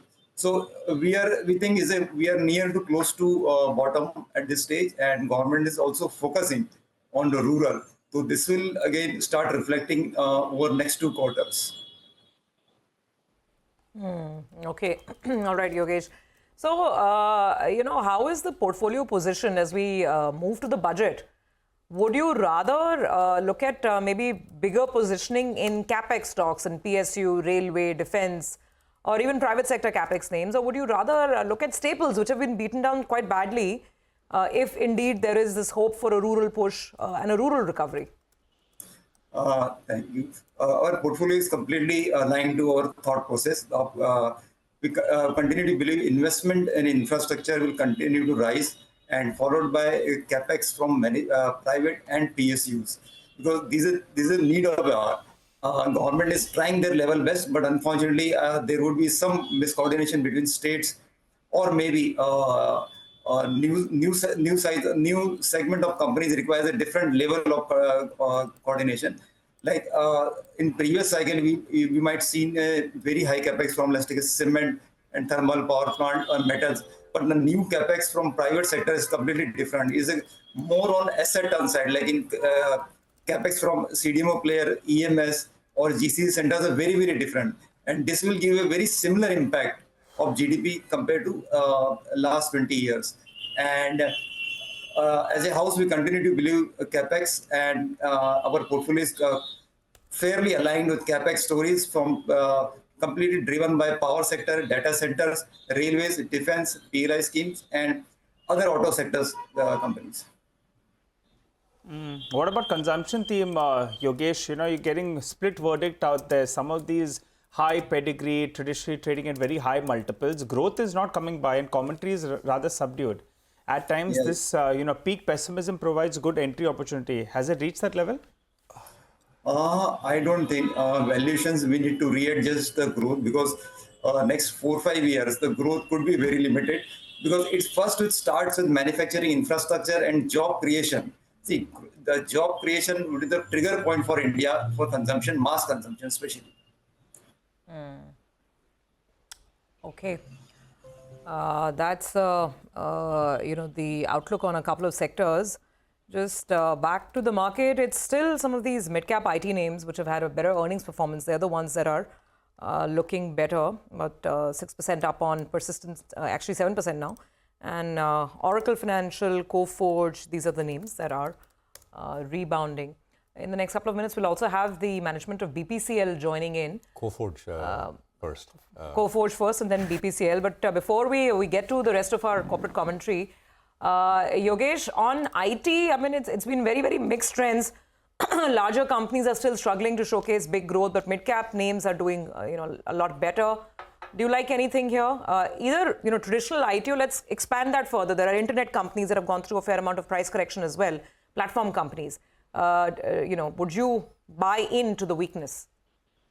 See, definitely, we need to see the valuation and the growth prospects. As of now, if we see last 3 quarters, majority of the companies have not given any negative shock, actually. And the commentary has been positive, with a low cancellation of projects and fairly positive side on discretionary and BFSI. And after the President Trump, I think there is no major hurdle at this point of time. It's just a valuation where investors need to choose. And at the same time, AI, there are new themes in IT also, AI, but again, it is a company-specific stories. Even forget about IT, every sector is a completely different, company-specific, segment-specific. So we are very selected in IT firms, especially between large and mids. And where we see a disappointment from earning, definitely we need to relook that story. And coming back to your platform, see, platform business is very, very different and very highly competitive. And at this point of time, because of the too much of noise, we are avoiding those segments. No, I take the point. Just a few other names which are moving around that we want to highlight. Yesterday was a big mover in Jana Small Finance, right? I think it ended up about 20% higher. It's down about 3% this morning, so 424 on JSFB. Oil India is down about 2%, and there is HPCL, which is down about 2.5–3% as well at this point in time. India Mart has been, of course, up and down, but it's down 3% now. So big decline after results for India Mart. Nestle is starting about 1.7% lower. KEC is down about 3%. Very sharp fall on KEC. Recently, last week, maybe end of the week before, was at about 1250. Stocks at about 860 now, KEC. So, a fair bit has moved around. PNB Housing, we had the management with us, 2%, 2.25% lower. And unfortunately, if you look at the market breadth, if you look at the NSE advanced decline ratio, it's now 2:1 in favor of declines. It was running 1:1 for the broader market, and it was looking like, it was a little better, but not anymore. Of course, on the flip side, you've got all these, you've got Kalyan Jewelers, which is up 2% or so after the battering it's gotten. So it's coming up with very large volumes this point in time. And I mentioned the EMS names, which are all looking a little better. Maybe put up Swiggy as well, 2.7, 2.8 higher. And I can't spot Zomato, at least not on this list with volumes, but that's got some action and activity as well. Yogesh, we leave it there for now this morning. Thank you very much. Really appreciate your time here on CNBC TV18. Thank you for being here. Well, let's talk about, HUL and Pidilite, the FMCG majors, and revisit the implications for the stocks. But also, of course, these are, in a way, they provide signal for their respective sectors. Manglam is here. Manglam. Well, it's a tale of two cities, right? Both results were largely in line, but in HUL's case, the expectations were very muted. And in Pidilite's case, the expectations were slightly elevated as well. So if you look at HUL, the net profit was boosted by a 500 crore one-off that came in, but nothing really to write home about when it came to the numbers. The revenues grew just about 1%. The EBITDA grew by about 1.5%. That's what the street was anticipating. Margins largely between that 23 and 24% mark. 23.2% was the company reported, and the net profit boosted by the one-off gain on Pureit sale itself. Volumes were absolutely flat, and it's not that there was any unfavorable base or anything. Over the last 7 or 8 quarters, the volumes have been middling between 2 to 3% itself. And if you look at the segments out there as well, home care grew about 5.4%. The street was working with a number of 2 to 3%. But besides that, all the other segments, personal care, foods and refreshments, as well as beauty and wellness, all of them underperformed street's expectations. The company has made an announcement where they will acquire 90.5% stake in Minimalist for about 3,000 odd crores. It's an annual revenue run rate of over 500 crores. They're essentially buying the brand, the positioning and the customers of this business. But then again, the stock had corrected about 22% from its highs, trading at lower than historic valuations. But until growth does come by, it looks unlikely that the street is looking at HUL favorably. On the other hand, Pidilite, there is subdued demand across both urban and rural geographies. The company's stepped up ad spends, and amidst that, they've reported revenues slightly above street expectations at 3369 crores. EBITDA also around that 800 crores. Yes, the margins did come off, but the street's expectations here were slightly elevated. The company's own guidance has been between 20 to 24% itself. And as a result of which, in a weak environment, the company's reported revenue growth of 7.5%, EBITDA growth of a similar amount as well, and a net profit growth of 9%. The total volume growth this time around came in at 9.7%, led by 7% consumer volume growth and 21% B2B volume growth as well. The other thing that works in the favor of Pidilite is that those who want to play the building products theme, are now split between paints and Pidilite. The paint sector has challenges of its own with regards to competition, etc. So that gives a clear run to Pidilite for investor capital as well, as there is not as much competition in adhesives, and VAM prices are continuously lower as against crude prices as well. All right, Manglam, thank you very much for that. So that is the picture on FMCG. Tale of two cities, as Manglam said, for our viewers. Well, you know, we got the market, which is down about 40 points. 23,100 is where we are trading at now. Well, Coforge is the stock of the morning by far, right? I mean, it's reacting to very strong third quarter numbers. And remember, this is a beat on what were already stronger expectations. If you sort of compare expectations going into the earnings season, Coforge and Persistent were right on top in terms of the growth expectations. So both of, and of course, Coforge more so has beaten that. Let's talk to Sudhir Singh, CEO and Executive Director at Coforge, who's with us now to tell us what next. Sudhir, good morning. Great to have you with us here post every quarter as always. And you kind of told us after second quarter what next. You said you called it as a very strong F525. You said Q2 was an aberration. Q3 is going to be extremely strong. It's all panning out exactly like that. 9-month revenue growth is 27.1%. Dollar revenue growth. Just tell us a little bit what went into the mix. Just the most important two or three things. What went into the results and what should we expect now for 27? For FY25, beg your pardon. Go on. I think the not just the quarter to come, but even the next year promises to be extremely solid because of a few things that have already been locked in through the year. You noted the YTD growth at 27+%. More importantly, from our vantage, in this quarter, which is a seasonally short quarter, we've already signed 4 large deals. Importantly, the order book, the signed order book over the next 12 months is already $1.37 billion. And that's more than 40% higher than where that metric was a year back. So going forward, given the pipeline that we have, given the large deals that we recently signed, given the signed order book, and given how the margins have been trending extremely positively and aggressively upwards, even sequentially, we continue to feel exactly in line with what I told you at the end of the second quarter. The year to come appears to be a year that will have sustained, robust, and very solid growth. So these are better than 25, just in terms of growth rates? We don't give a guidance, unfortunately, so I can't share that number with you. But for now, I just qualify that as very robust growth, profitable growth. And for a firm that's now been growing for 8 years on a very sustained basis, sustained growth into the 9th year as well. Sudhir, hi, morning.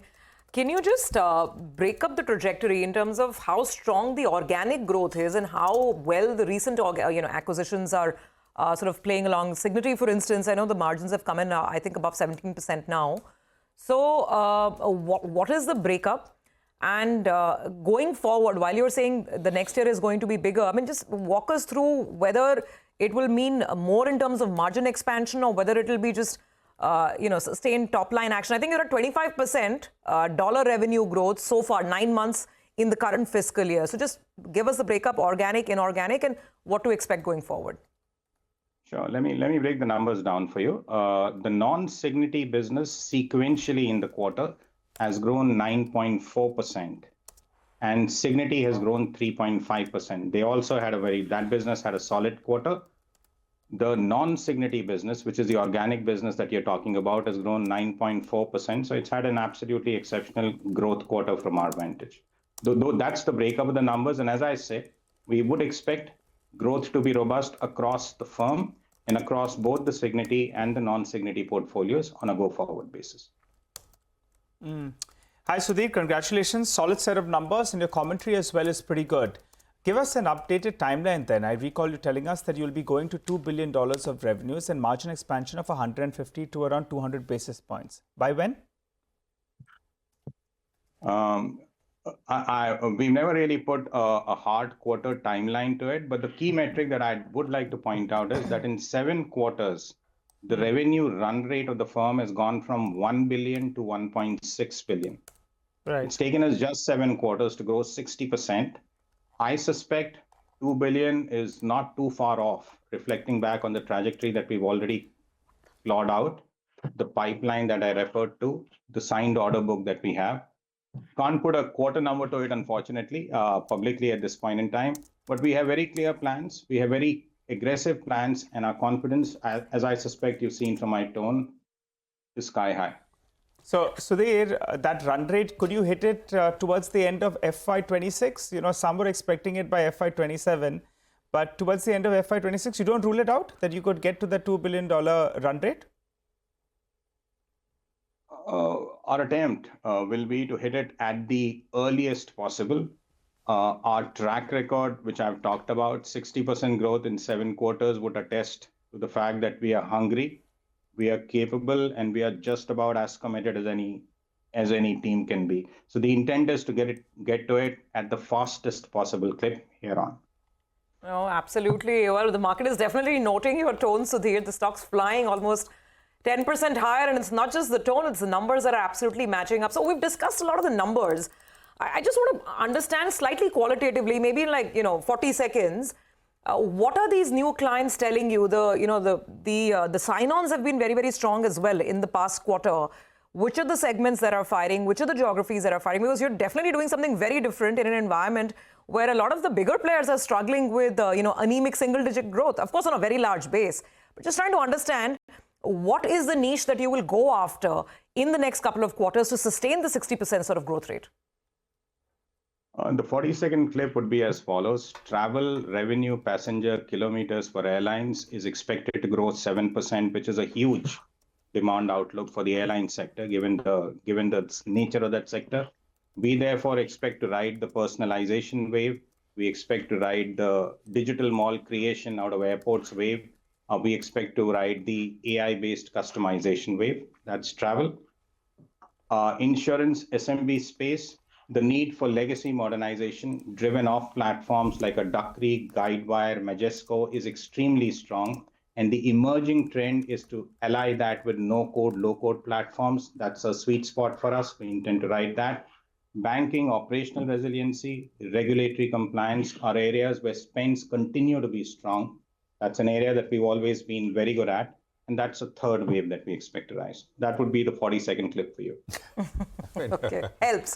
Thank you. It's like an arrow locked into the target. But jokes aside, I mean, it's executed extremely well. And of course, it's for everyone to see. This entire AI infrastructure boom that we're seeing in the US, I mean, do you kind of sort of play in some way into all of that? Or you don't need to, you're doing well without, but just asking you that. No, we very much play into it, and that's one of the contributors to the kind of growth rates that you commented on right now. We are increasingly seeing that the conversations around AI are pivoting more towards data-first conversations. So the conversations are increasingly around scalable data pipeline creation, which is where we are helping our clients. They're increasingly around vectorization or infrastructure build for AI model training and deployment, which is again an area that we play in. And obviously, since AI operates as a diagonal and not a horizontal for us, it is straddling all the HPUs and every horizontal offering that we have. So AI clearly is a space that's of vital importance to us. We've been locked in it like an arrow, to use your words. And that's an area which we expect to infuse just about every solution that we construct for our clients on a go-forward basis. Okay. I mean, you send the stock up 10%, Sudhir. I mean, not you, but the results. And of course, we had the results, you and your team. So it is locked. The 9,050 on Coforge. We have more questions, but no time. Thank you very much for joining us this morning. Appreciate it on CNBC-TV18 as always, and look forward to our next chat. I think what we'll do is we'll take a quick commercial break here. We'll come back and we'll look at the market as well. So we were down 50, we are up 30. So there is a little bit of recovery which is set in on the index. We'll look at individual stocks, etc. The BPCL management conversation also coming up on the other side.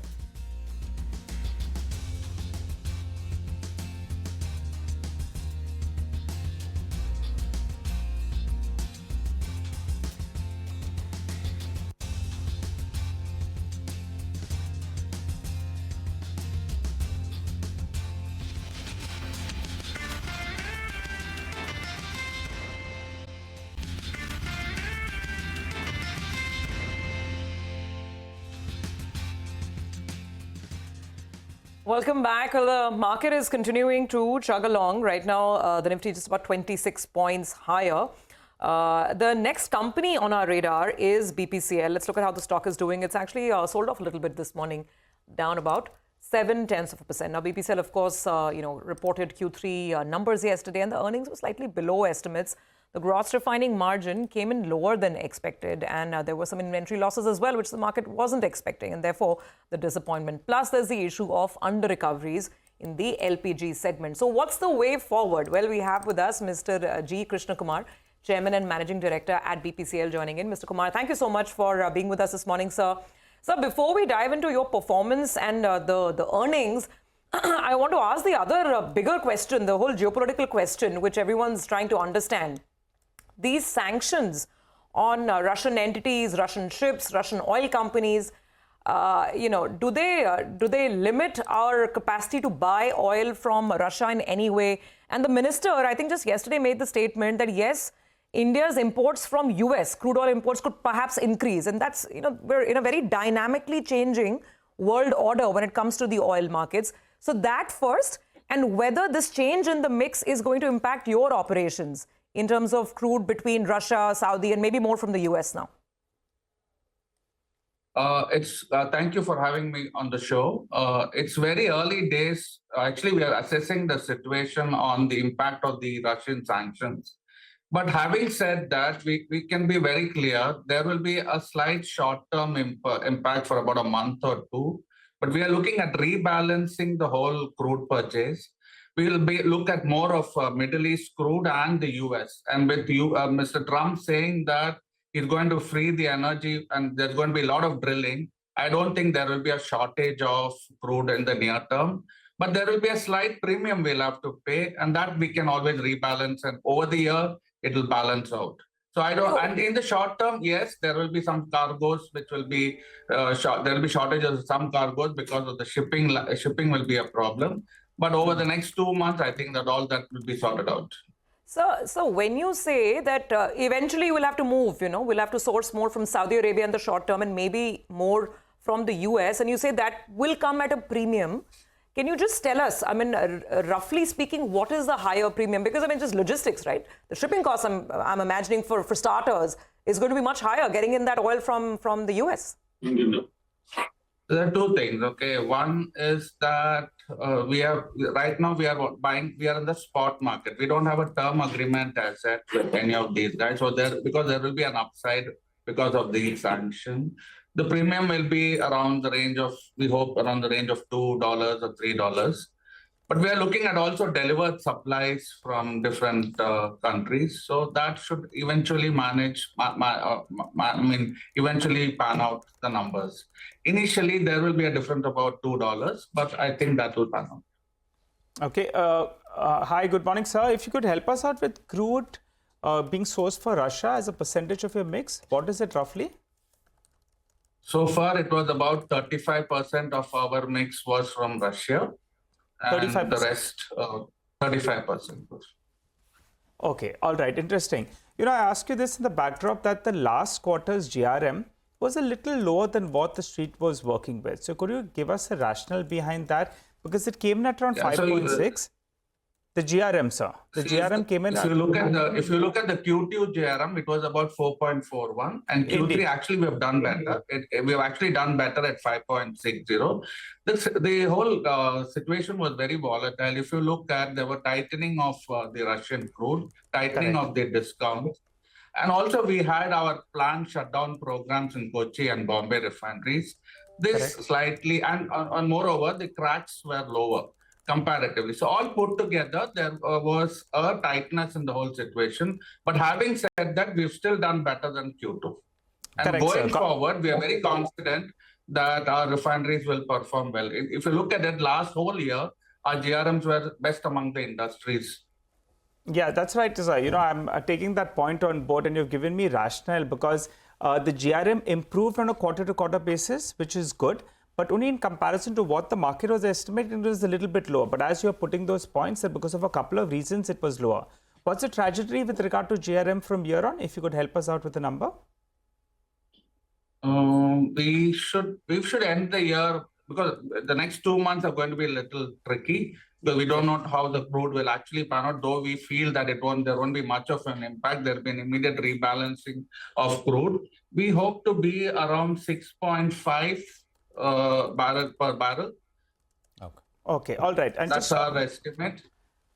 All right, fair enough.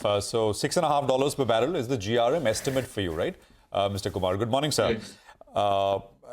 With regards to these LPG under recoveries, Mr. Kumar, could you give us a sense of what would you expect on that front? What's the quantum for BPCL, and will this come in by March? See, we are very hopeful. Last year, the government had supported us with a subsidy of about 5,000 crores. And we are very hopeful that this year too, they will support us in time. So we do not know exactly when it will come, but we are hopeful that it will come by March. And what is the under recovery for BPCL so far? It's about 7,200 odd crores, which you put also on the screen, but that's the kind of numbers for LPG just now. And you think you would be compensated to the full extent, or I mean, any signal from the government in that sense? I'm not sure it will be the full extent. As much as possible, I think they will give us. The rest we'll have to take it. Sir, there is this talk about an IPO of an entity where you're one of the joint venture partners. This Maharashtra Natural Gas, and there are large distributor in Pune, I believe. Any updates on this? I mean, have the JV partners discussed this? What are the timelines?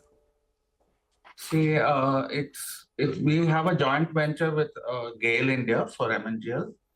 We have, as our board has approved the proposal, as you understand, that both the joint venture partners have to get their approvals in the board, and then we have to get the approval of DIPAM. That is the standard process for doing an IPO. So we've got our approval. We hope GAIL will also be done. So probably in the next 4 to 5 months, this should be through. Okay.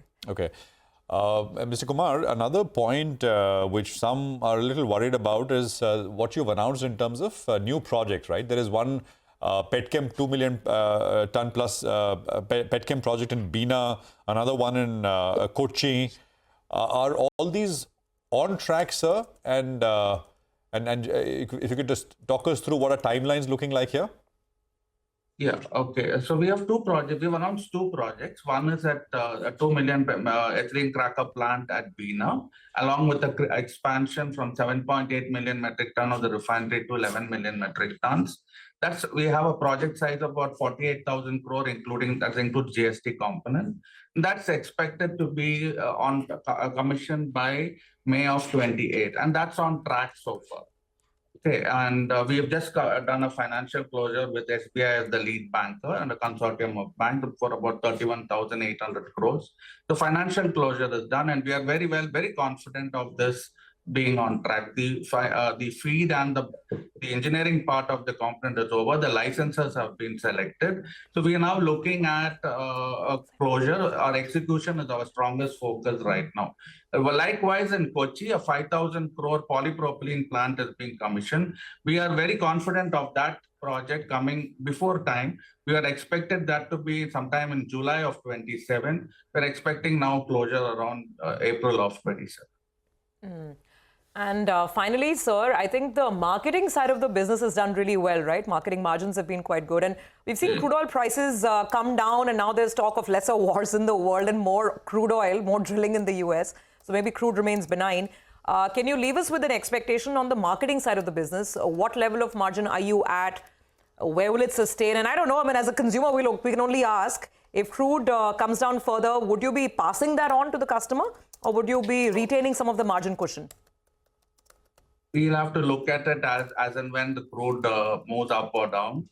But we are very confident on marketing. We are one of the strongest networks in the country. We have about 22,000 stations outlet. We are coming out with a bouquet of energy stations where, apart from petrol and diesel, we'll also be offering CNG and EV chargings. And along with EV charging, we have come with a new proposition in few select outlets now, which was on a pilot basis called B Cafe, where we have created a very good experiential coffee station where when the person's charge the EV, which is about 20 to 25 minutes, even if a two-wheeler, he'll have to charge for 20 to 25 minutes, he can be engaged in this coffee shop. And this coffee shop is entirely sourced by BPCL. We have not taken any outside help. So and that's called branded as B Cafe. You can see on some of the highways. So this is, and we're very confident that marketing will do very well in the years to come. I can't wait to try coffee at one of these B cafes, sir. As a self-confessed coffee lover, sounds like a very interesting and exciting proposition. So we look forward to experiencing some of that. Thank you so much for joining us and giving us a well-rounded view on all parts of your business. Thanks very much for joining in. Thank you so much. Okay, thank you. Well, with that, let's quickly move on. It is time for our special segment, Quarter Se Quarter Tak, where we bring you earnings expectations from each sector. Today, we have Nigel on the wall because he is going to tell us about what the third quarter could mean for the metal sector and metal players. Nigel, over to you. Well, quarter 3 FY25 is traditionally a stronger quarter, and normally we see that quarter 3 is better than quarter 2 for ferrous companies. We see normally a recovery in pricing as well as in volumes. That's what we normally see in the third quarter. However, this time around, we saw a recovery in volumes by approximately 1 to around 5%. But increased Chinese imports as well as falling global steel prices, they have impacted blended realizations by roughly around 1,000 to around 2,000, 2,500 or thereabouts. But there is a discrepancy because longs, they have performed better than flats. Average realizations have fallen by close to around 6%, while for longs, it's improved by roughly around 1.5% to around 2%. And this is the deciding factor for better profitability of long, heavy focus companies like JSPL. While other companies, well, they have higher flat exposure, and so the EBITDA per ton will be under pressure. But for JSPL, in fact, it'll actually be a little bit higher on a sequential basis. Now, the cost of production fall was insufficient to cover the realization hit. The coking coal cost will fall by roughly around $15 to around $20 per ton for most companies. But the iron ore cost is expected to increase by around 300 to around 350 rupees per ton. Higher iron ore cost means that the non-integrated players, they will relatively underperform. By the overall integrated players, they'll see a better performance on the iron ore front. Companies like Tata Steel and SAIL, they're fully backward integrated on iron ore. On the non-ferrous side, higher LME prices, they will uplift performance as aluminum and zinc prices, they've seen a sharp recovery on a sequential basis. Though lead as well as crude, they're a little bit lower on a sequential basis. What further supports them is the rupee has depreciated, and that's normally good for metal companies. Overall, margins for non-integrated players will improve as the cost of production is expected to remain flattish while the LME prices have moved up. Novelis, well, they may see the weakest performance due to the host of factors, but the street believes that maybe this bad news of Novelis will be a bottoming out process in quarter 3, and from quarter 4 onwards, Novelis's EBITDA per ton will improve. Well, let's wind it down with the valuation snapshot. As we can see, SAIL, it's the cheapest among ferrous players, and that's been the case for very long. While from the non-ferrous names, Vedanta is going to be important to track. Valuation-wise, is cheaper, and also it has a demerger tailwind. So we'll keep an eye out on that one. All right, Nigel, thank you very much for that. So that's the expectations from the metals space. We have Aditya Velekar, Senior Research Analyst, Metals at Axis Securities now, joining in with what he sort of would like, what he's expecting really from the sector and what the implications for stocks, etc. could be. Aditya, good morning. Good to have you with us here. Prashant this side. Thank you for your time. You heard Nigel put out expectations in detail. What stands out for you? Let's just first break it up between ferrous and non-ferrous, and what are broad thoughts on for both in the quarter? Yeah, good morning, Prashant. So ferrous, definitely, as Nigel pointed out, is slightly weaker than non-ferrous. So we expect EBITDA per ton contraction in this quarter by 1,000 to 2,000 rupees per ton for each of the players. But as Nigel pointed out, we expect some sequential recovery in EBITDA per ton for players which have higher long steel exposure like JSPL and SAIL. This is because HRC prices are impacted more in this quarter because of the Chinese cheaper imports. while long products which are used in construction activity, they are not impacted much. That is the reason why players like JSPL and SAIL will perform better. But if you take an overall view and look forward, going forward, the key triggers will be more important. So number one will be any announcement on the safeguard duty, 25% imposition of safeguard duty is expected. That is what steel players have demanded from the government. So that is one trigger. Next is any further stimulus from China. So as of now, the valuations are palatable for steel companies, but the growth triggers are lacking. So that is a view on ferrous. For non-ferrous, like aluminium companies, Hindalco, Nalco, and Vedanta, all the three are expected to do well in this quarter. EBITDA margin expansion is expected on a year-on-year basis. Sequentially, the margins might decline for Hindalco because of the weak show at Novelis, because of the scrap spreads falling in Novelis. Going forward, for non-ferrous metals, the aluminium outlook is still strong. Despite the dollar strengthening, the aluminium prices have sustained about $2,500 per ton. There are 2-3 reasons. Number one is that the demand in China has seen a slight uptick post-September stimulus.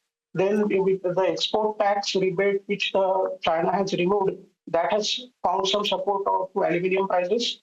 And there is some talks about that the EU will sanction Russian aluminium. So all these things are supporting aluminium prices. And going forward, we see non-ferrous as a pack is better than ferrous. And the growth drivers, if the aluminium prices sustain around this level, then with the kind of projects Hindalco and Vedanta have, these two companies will stand out in our, these two companies screens out based in our pecking order. All right, between the two, Aditya, what do you like though? Because Hindalco, the problem is Novelis's numbers are going to be weak. But, you know, from the time they put out that provisional number, the stock, in fact, is higher. That's telling you that all of you all on the street, well, you all have already factored in the weak showing. And that's why the street is willing to look ahead. While Vedanta, that as well has not really performed, you know, anything that's special. Because we saw the stock run away. And it's given dividend, yes, but it's not moved much. Now you have a special situation that's playing out there. So between Vedanta, Hindalco and Nalco, what is your preference? Yeah, I think to answer your question straight, I guess Vedanta will be our first picking in the picking order, followed by Hindalco and then Nalco. Vedanta, I guess the number one tailwind is the demerger, and then their aluminium expansion is happening. The alumina prices which have peaked out will support them in Q4 onwards, and alumina prices are expected to slightly lower. Is expected to come down from this recent peak, which will be supportive for Vedanta. The rupee depreciation will also be helpful for Vedanta. Then the overall restructuring of the debt which they have done, and the target of deleveraging, and of course this demerger. So from that perspective, the valuation is slightly better vis-a-vis Hindalco and Nalco. For Hindalco, the issue is with Novelis spreads. We really have to see how they manage this particular challenge, because Novelis is dependent on scrap, and if the China scrambles for scrap, then this tightness in the scrap market should continue. So apart from their Indian business, which is really strong, and the kind of projects they will plan in India, that is a very key positive for the stock. But Novelis is kind of where the visibility is slightly muted. So that is why we are placing Hindalco as a number 2. Nalco is also good. It has a good alumina exposure. But the smelter, the alumina refinery expansion, that should happen on time. That is one concern. And then the smelter capacity is slightly capped, and the smelter expansion is not really visible as of now. So that's why it is number 3 in our list. Okay, all right, Aditya, thanks a lot for joining in and giving us all of those details. By the way, the Nifty has moved up. We're up close to around 40 points as we speak, holding at around 20,200. Slip into a short break. You come back, we'll get at some technical trades. Mitesh is waiting for us, and Manisha Gupta will give us an update in terms of what's going on the commodity space. Stay with us.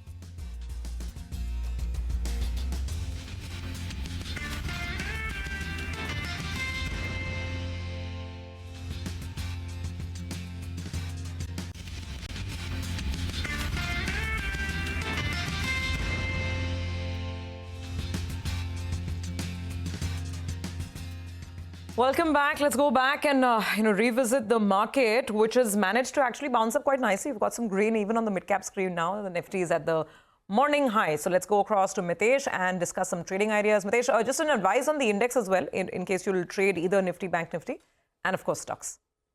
Yeah. So I think, the both the indices look good, though. It's the Nifty IT, which is clearly, having more traction today. But I think the Bank Nifty 48,770, and we're about 40 points away from that. I think that's the pivot. Once we cross that, expect the Bank Nifty to head towards maybe 49,150, 200 zone. So I think maybe on the Bank Nifty above 48,780, 790 zones, you might want to take a long with a 150 point kind of a stop loss for another 400 point kind of rally. So that's the way we are approaching it. On the stock side, as I said, technology is looking good. So Tech Mahindra has come on my radar. Recommend a buy here. Keep a stop below levels of 1690. Look for a target of 1755 to about 1760. In a good case scenario, even 1780. And the other one which I have on my list is Pharma. Sun Pharma, I think, is looking good as well. Reversing after a good correction. So Sun Pharma is a buy with a stop below 1800 for targets of 1860. All right, Mitesh, thank you very much for that. So those are specific trades. Well, Persistent is up sharply in trade in the back of very good numbers. You heard from the Coforge management earlier, but let's put this spotlight on Persistent as well with Rema. Rema, over to you. Thanks so much for that. So Persistent stock surges on very strong growth prospects, strong delivery, good execution in Q3 despite high valuations. This is a stock which is up 50% in the last 1 year and 180% plus in the last 3 years. And it's also one of the most expensive IT stocks, trading at 50 times FY26 PE and more than 40 times FY27 PE. But investors continue to buy Persistent despite the high valuation because the company continues to deliver on growth. Look at the growth rates for the company over the past couple of quarters when things have been challenging for the rest of the industry. They've pretty much averaged a near 5% top line growth in the last couple of quarters, and even in this quarter, which is seasonally a tough quarter. And this comes on the back of many good years for Persistent. So FY24, which for large cap IT companies, was like a low single digit kind of a top line growth for Persistent. They managed a 14.5% growth. The prior 2 years, which were the post-COVID boom, the digital transformation surge, this company saw a growth of about 35%. And not just that, the company is guiding that growth will continue. So they're holding on to their $2 billion revenue aspiration by FY27 with margin expansion of 200 to 300 basis points. But they're now also calling out a $5 billion top line by FY31. On the quick word on the brokerage views, many like it, some don't. They admit the growth is strong, but valuations are too rich for comfort. So Nomura has a neutral rating on the stock. Nuvama and JP Morgan are very bullish. JP Morgan has raised the target price to 7,200, scaling new heights. Buy on dips is how they titled their report. But Kotak and Citi, on the other hand, are not convinced given the rich premium valuations. Back to you. Okay, all right, got it. Thanks very much. Rema's a good morning, actually, for a couple of these mid-cap IT stocks. Let's now shift focus to the commodity segment. We have Manisha joining in. Manisha, good morning. So what's grabbing your attention this morning? Well, there's a couple of declines really in the commodity as a space. Remember, energy has continued to decline, and similar is the case with metals also, where we are headed for perhaps a week for this one. We are looking at dollar index stabilizing at around 108 now. It has seen a range of 107.5 to 110 on the higher side. The second factor to watch is tariff threats now coming in from the US president for various countries, not just Canada and Mexico, but also China and European Union, where there is also a trade deficit when you look at from US markets, and there have been statements to that effect. US Fed meeting on 29th of January is going to be on focus, not because there's going to be a rate change, but because there could be some guidance and statements that could come in from US Fed. And then apart from that, there also is a lot of caution in the international markets ahead of the Lunar New Year holiday in China. Whether or not there will be restocking ahead of that will tell you on where the metal prices are going. So when you look at the specifics here, we have seen the copper prices continue to decline. It has seen another decline of 1% in the overnight markets. Aluminum prices have come sharply off from its 2-month highs that we saw on 20th of January. And the steel rebar prices fell another 0.5% overnight. So whether you see it on a week-on-week basis, month-on-month basis, YTD, we are looking at decline in many of these ferrous metal prices. That's exactly what I want to put it on your screens right now. So when you look at this week, we are looking at most of these metals actually going in for a decline. Copper is down by 4%, aluminum 0.5% of a decline also coming in for zinc. But when you look at the YTD basis, we still are holding firm for many of these metals. That is, the street believes that you could be looking at strong demand going forward. The dollar will see a decline, and a tariff increase would actually mean more expensive metals going forward. So copper continues to outperform. We also are looking at stronger gains for aluminum, but the best of the gains clearly are coming in for gold and silver on a YTD basis, and gold has continued to gain on a weekly and on a YTD basis as well. So the safe haven buying clearly coming in for that one. All right, Manisha, thank you very much for that. So that's commodities in focus. Well, we'll take a quick commercial break here. The market, I think, is recovered from the day's low. We're up about 70, which means it's almost about 150 odd point recovery from the day's low, the morning low, really. On the other side, it's budget countdown, budget 2025. What will it hold? Lata will be in conversation with Goldman Sachs and HSBC economists on exactly that. What will be the policy thrusts? Coming up in 2 minutes.